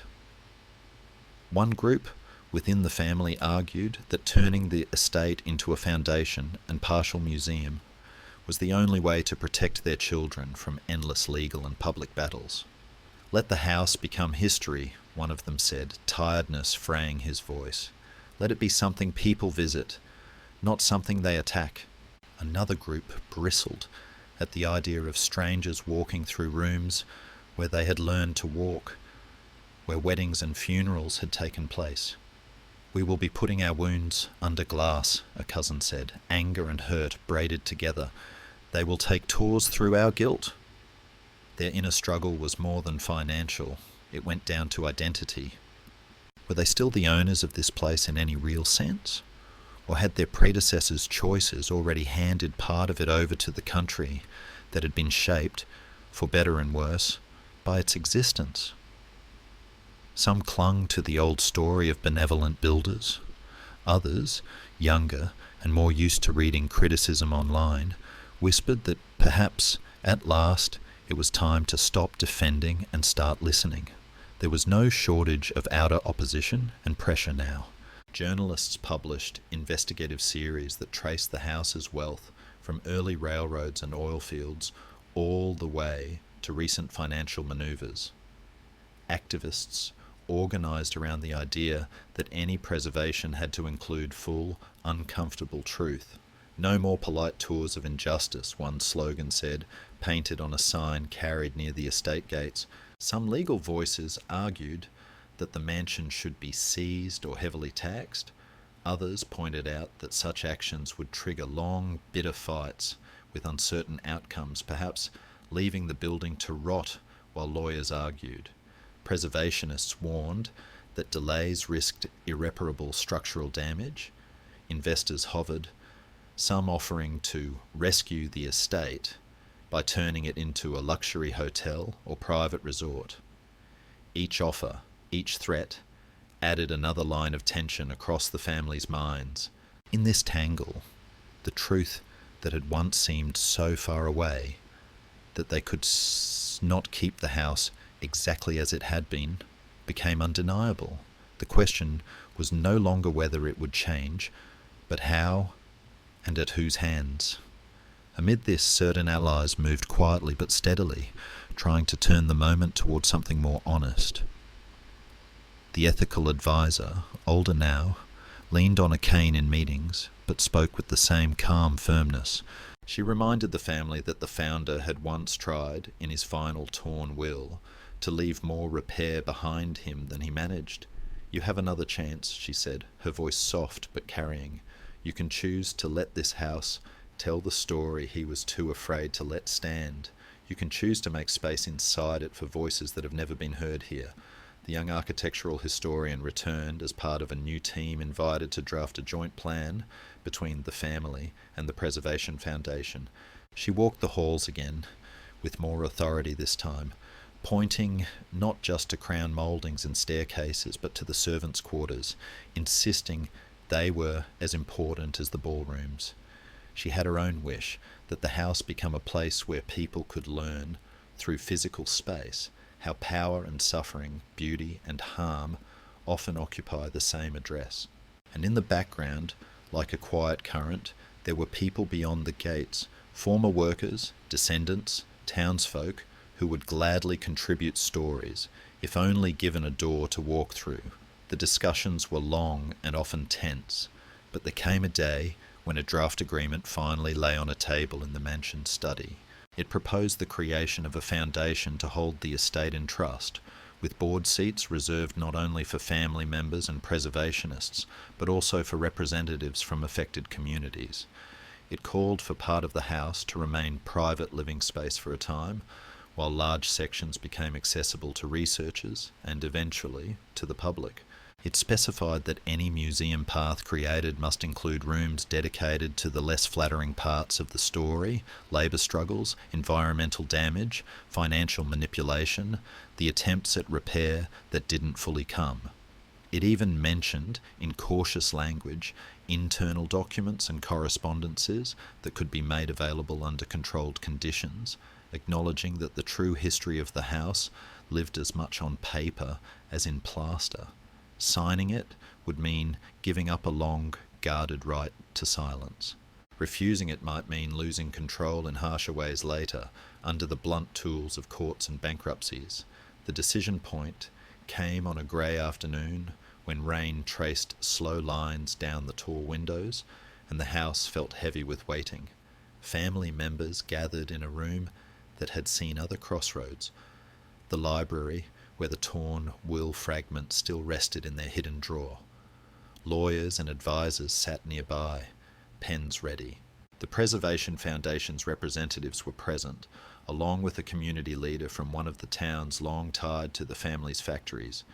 Each person came into that room with their own inner conflict. The eldest surviving heir feared signing would be an admission of guilt that could never be retracted. A younger cousin feared that not signing would mean the house would eventually be carved up or abandoned, its story told badly by others. The community leader feared a hollow agreement, rich in words and poor in action, but hoped this might be a doorway for those who had never walked these floors, except in their imagination. For a few very long minutes, no one picked up a pen. It was not a single speech that broke the stillness, but a small, unexpected gesture. The old butler, long retired, but invited as a symbolic presence, placed both hands on the back of a chair and said very quietly, "When he died, in this room, your grandfather tried to change what this house would become. We did not let him. We tore the paper. I have carried that failure all my life. If you do not sign now, you will carry something heavier." His voice was not angry. It was tired, honest, like wood that has stopped pretending it isn't cracked. The ethical advisor added, "You cannot undo the past, but you can decide whether this place goes on hiding it or helps others see how to do better." The words did not magically solve every fear. They did, however, tilt the balance. Hands moved, pens scratched. The agreement was signed.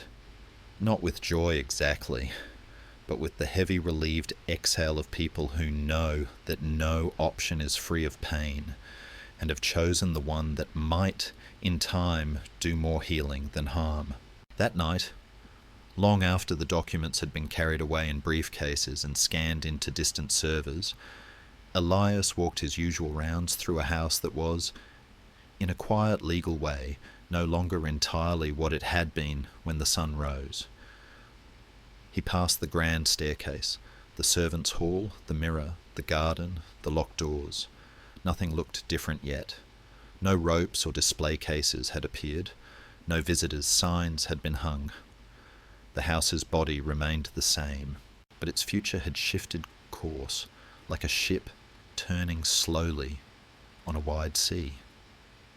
In the small back office, he opened his notebook and added a new line to his growing account. Agreement signed to place estate in foundation. Terms include truthful interpretation of history. Then he closed the book and rested his hand for a moment on its cover. Outside, rain still fell in a fine, steady curtain. High on the roof, unseen scaffolding plans were already being drawn in somebody's mind. In the pale light of the empty hall, the mansion seemed to stand listening, not triumphant, not defeated, but paused on the threshold of becoming something it had never been asked to be before. A place where the story it had tried so hard to keep inside would slowly, carefully begin to be spoken aloud. You are now listening to part 19 of this series about the darkest stories of the largest mansion in America. And in this part, we move into the gentle, unsettling days when the house first began to open its doors to strangers, and the truths inside it had to learn how to stand in the light. In the months after the agreement was signed, changes came slowly, then all at once, the way spring sometimes hides behind grey skies and then appears in a rush of green. At first, nothing looked different to someone driving past the gates. The stone lions still sat in their old positions. The trees still leaned in the same directions. But inside, small signs of a new life began to appear. Scaffolding went up along one wing, wrapped in protective cloth. Conservators in soft-soled shoes walked through the halls with cameras and little brushes, pausing to lean close to faded wallpaper or cracked moulding. Boxes of archival supplies arrived at the back entrance. Acid-free folders, gloves, labelled containers that would swallow up loose papers and try to keep them from crumbling. Staff schedules shifted to include meetings with interpretive planners and education teams, people whose job it was to turn everything the mansion had been into stories that visitors could follow. For Elias, whose nights had once been defined by silence and repetition, the new movement felt like living in a house that was slowly waking from a long sleep, blinking into a brightness it had never quite agreed to. Inside him, a familiar wish grew sharper. He wanted this awakening to be honest, not just a careful rearranging of the old dreams. At the same time, his doubts stirred. He wondered if the roughest edges of the house's past would be sanded down to make the story easier to walk through in an afternoon. The memory of his hidden notes in the back office, in the cabinet, above the unsent letter, pressed against his thoughts like small, steady hands, asking a question he still had not fully answered. Would he let them be found? The outside world's presence inside the house increased in tiny, strange ways. There were now days when Elias finished his night shift, just as a team of future guides arrived, their arms loaded with notebooks and tablets, their faces both excited and careful. They walked through the halls behind the young architectural historian who had returned with a clearer role now. In calm, patient words, she pointed out details most guests would never notice on their own. The way certain ceilings showed signs of patching after old leaks, the extra wear on steps that servants had used more than family members, the small scars on the stone where banners had once hung for grand parties. With her came another kind of expert, an oral historian whose work was to listen. She sat with former workers in nearby towns, with retired staff, with people whose parents and grandparents had once cooked in the kitchen or swept the ballroom after only the quiet band remained. She wrote down their stories, their memories of late paychecks, of accidents, of kindnesses too, small ones that had helped them get through harsh winters. Those voices began to flow toward the mansion like a stream, ready to fill rooms that had once heard only one side of the story. Yet the plans they discussed did not come without conflict. In meetings held in the old dining room, diagrams of possible visitor paths were spread across the long table. One version led people through glowing spaces only, the great hall, the music room, the balcony with its view over the stone garden. Another version dipped down into the cellar, up into the servants' hall, along the corridor with the mirror, and paused at doors that would once have been closed. There were discussions about comfort levels and donor expectations, phrases that made the ethical advisor's mouth tighten. Some stakeholders feared that showing too much of the house's darker history would alienate visitors. Others said that leaving those parts out would be dishonest. In the middle, planners tried to find a balance that would let people understand without overwhelming them, that would respect those who had suffered without turning their pain into a spectacle. For every room that was chosen to be part of the truthful path, another was gently shifted into the maybe later category, a place to be reconsidered when the foundation felt braver or the public more ready. The attic with the hidden paintings, the study with the secret archive, the exact details of the torn will. These remained in a kind of quiet question mark. Their existence was known to a very small circle, and to the building itself, and to one man who kept walking its nights. Elias found himself pulled into this new world more than he had expected. He had not asked to be part of any planning team. His job description had not changed on paper, yet people who came to learn the house's feel found him naturally, the way you find the person who always seems to know where the light switches are in a strange building. The young historian began to ask him soft questions as they crossed paths. Which rooms felt different at night, where drafts always seemed to blow, which doors the staff avoided without being told. The oral historian asked if he had heard stories from older employees that no one had yet recorded. Each time he stood at the edge of saying more, feeling how close his own secret notes sat behind his tongue. He did tell them some things. He spoke about the servants' hall, about the old photograph of the staff that still hung there, about the winter storm when people wrapped shawls without asking who owned them. He described the wine cellar's heavy table without naming every decision it had seen.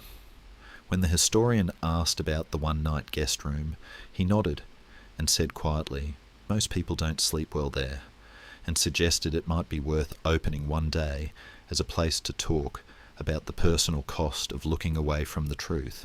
But when it came to the attic paintings and the hidden wall of letters, he paused. His wish to protect himself, and perhaps even to protect the fragile path the house was only beginning to walk, held him back. He did not want his first deep act of sharing to cause doors to slam shut again in fear. Outside, forces continued to press on the timing of everything. Grants for preservation came with deadlines and conditions. Certain parts of the house had to be stabilised. Certain documentation had to be made public. Certain community partners needed to be visibly involved. Activists kept attention on the process, praising steps that seemed honest, criticising anything that looked like a photo opportunity without substance. Social media carried images from the estate, glimpses of scaffolding, of careful hands cleaning carved wood, of community members walking through the servants' hall for the first time. People commented from far away, bringing their own feelings and judgments. Some were moved by the effort to tell the truth, others called it too little too late. The Foundation's leaders felt the strain of trying to move at a pace that did not feel like denial, but also did not tear the house apart before it was ready. In this tight space, it would have been easy to choose safety, to focus on pretty tours and leave the hard history in the archive. The ethical advisor and the community representatives did what they could to insist that rooms for harm and repair be kept in the plan. They did not always win every detail, but they won enough that one day, on a new printed map, visitors would see labels like Servants' Corridor, Workers' Stories Room, and Decisions Under the Dome. alongside Great Hall and Music Salon. One evening, near the end of a long day of assessment, the young historian asked if she could join Elias for part of his early round. "Only if I don't slow you," she said, pulling on a simple jacket. They moved through the halls together, his flashlight beam low, her eyes wide in a new way without daytime light. He showed her how the sound changed on different floors, how some corridors swallowed footsteps while others echoed them back. When they passed the tall mirror, she stopped and looked into it, seeing not only her own reflection, but perhaps something softer in the glass. "This should be on the tour," she said quietly, "not as a ghost story, as a place of memory." In the servants' hall, she studied the photograph of the 8 staff, her gaze lingering on the worn letters of the almost vanished name. "If we can find any trace of her," she murmured, "even just a line in a payroll book, we should say her name out loud in a room." Her respect for these small lives made something in Elias loosen.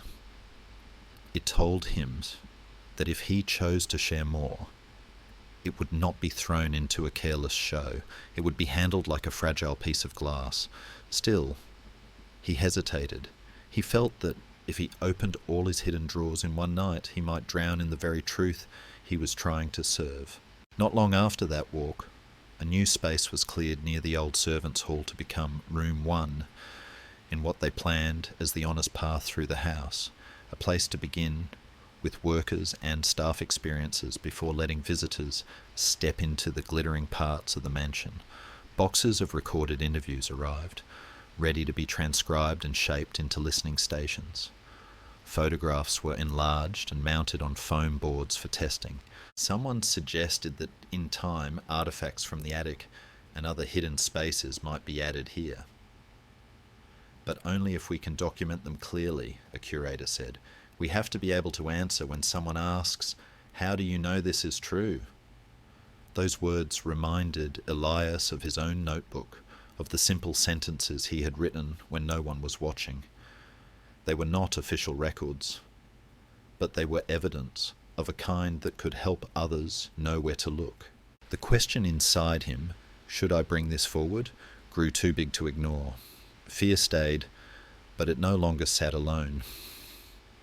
Beside it now was something like responsibility and a softer companion, trust thin but real, in the few people he had watched choose honesty, even when it made meetings harder.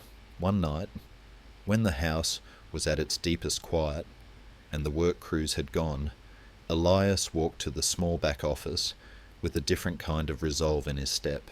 He closed the door, pulled out the envelope he had left in the drawer long ago, and read the first few pages by the lamplight, reminding himself what he had written. The words held up. They were simple, careful, not cruel. They told where things were, what rooms felt like, which stories had been kept off paper. He added a short note at the front, in a few plain lines. These observations were made over years of night duty. They are not complete, but they are truthful, to the best of my ability. If you are reading this, you are likely trying to help the house tell its full story. Use what helps. Check for yourself where you can. Then he placed the envelope into a new, larger one, and on the outside of that, he wrote a name for the first time, the young historian's, because she was the one whose eyes had always gone first to the servants' stairs, to the worn boards, to the quiet corners. He did not hand it to her that night. Instead, he locked the envelope in the maintenance cabinet again, knowing where it waited. The act of preparing it, of naming her, was itself a crossing of a line. It meant that the next time he saw her, he would only need a small courage, not a large one, to say, "There is something I think you should read." As he stepped back into the hall, the house around him felt very much the same. Old stone, old wood, old air. But somewhere inside its long body, rooms were being measured for new uses.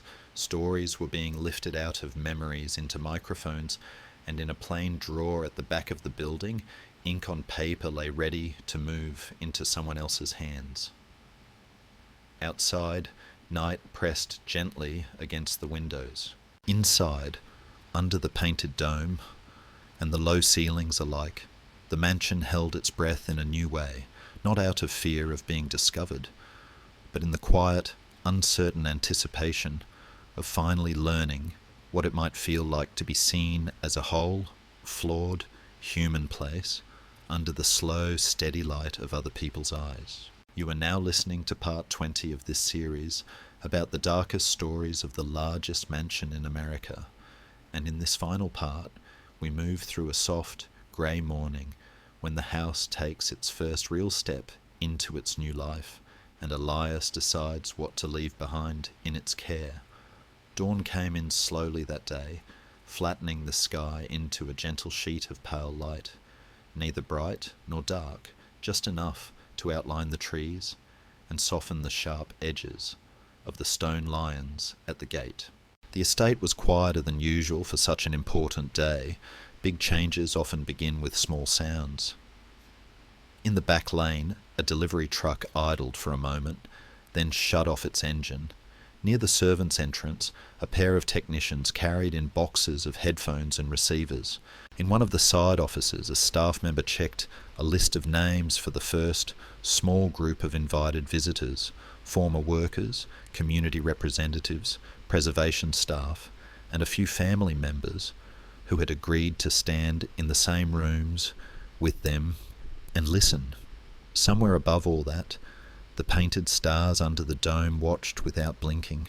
Inside his own chest, Elias carried a simple, steady wish. He wanted this day to be gentle, not a spectacle, not a punishment, but a beginning where truth could take its first shy steps without being shouted down. He also wished for something quieter and more personal, that when his part in the house's story was done, he would be able to walk away with his sense of self intact, not feeling like just another shadow on its long, complicated walls. That wish warmed him as he finished his last night's circuit before the visitors came. At the same time, the familiar hesitation stirred inside him like a small stubborn knot. Until now, his role had allowed him to live between worlds, close enough to the secrets to see them clearly, far enough from decisions that he could tell himself his job was only to observe. If he stepped fully into the story today, if he brought out his notes, if he let his quiet map become a tool in others' hands, he would no longer be only a watcher. He would be someone who had chosen a side, even if that side was simply called truth. That thought carried its own weight.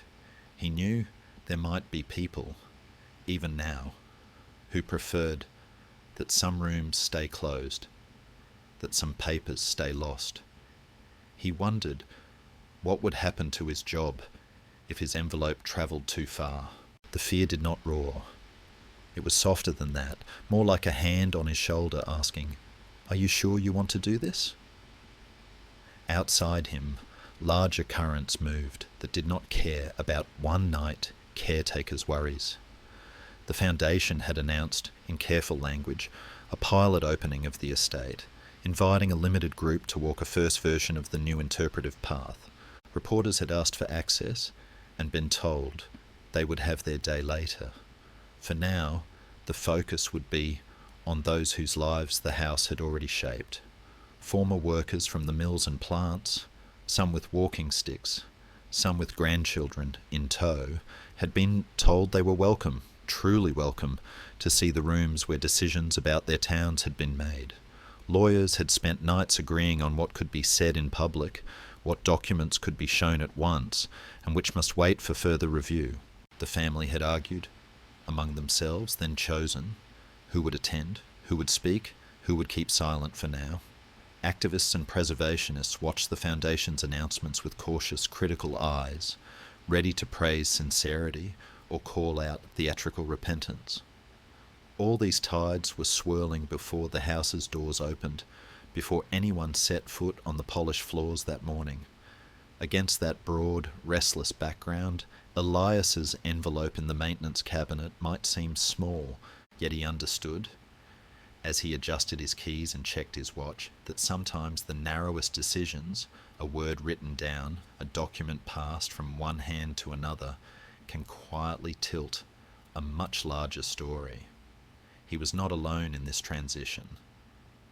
The young architectural historian had returned a week earlier with a small team of new guides, her hair pulled back, a yellow pencil tucked behind one ear. She had walked the planned route, adjusting details with a kind of tender stubbornness, asking that visitors start in the servants' hall, that the old staff photograph be given a place of honour, that the explanatory text mention not only the founder's vision, but also the people who mopped floors and carried trays. The ethical advisor, slower on the stairs now, had helped craft a simple, honest statement that would be read at the beginning of each tour, acknowledging harm and responsibility without hiding behind vague phrases.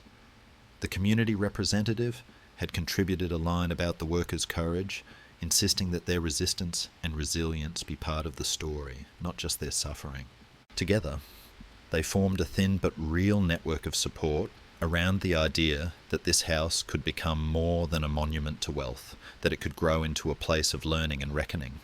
Whether they knew it or not, their presence made the decision in Elias's pocket feel slightly less lonely. Near the end of his round, with the sky outside turning from grey toward a cautious blue, Elias walked once more to the small back office, where his notebook had slept so many nights. The room looked as it always had. Plain desk, stiff chair, a window with a view of the town's distant rooftops. He opened the maintenance cabinet, took out the larger envelope he had prepared, and held it in both hands for a moment. The paper felt light, almost insubstantial, compared to the stone of the building around him, but he knew the weight of what it carried, a record of hidden paintings, forgotten letters, rooms where choices had bent people's lives. For a brief second, his old doubt flared again. What if this complicates everything? What if it's misused? What if it changes nothing at all? Then he remembered the winter storm in the servants' wing, the old butler's voice in the library, the almost vanished name of the maid in the photograph, the faint shape in the mirror that had looked like someone waiting to be seen. It struck him gently that his notes were not really about the family at all, or even about the building.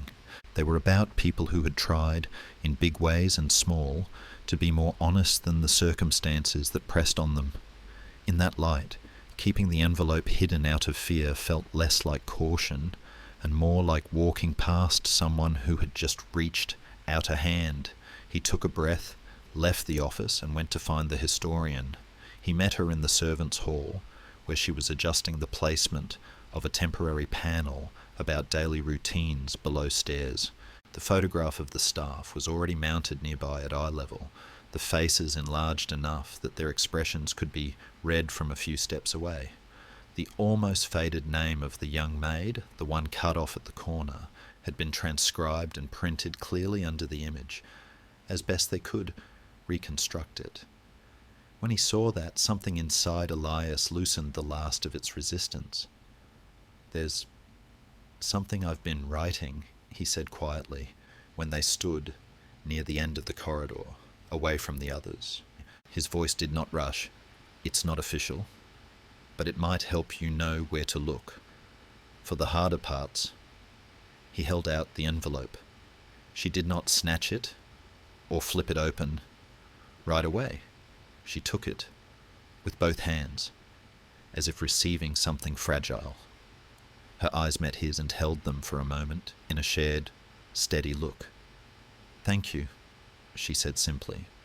"Whatever is in here, we'll treat it carefully. And we'll check. You have my word."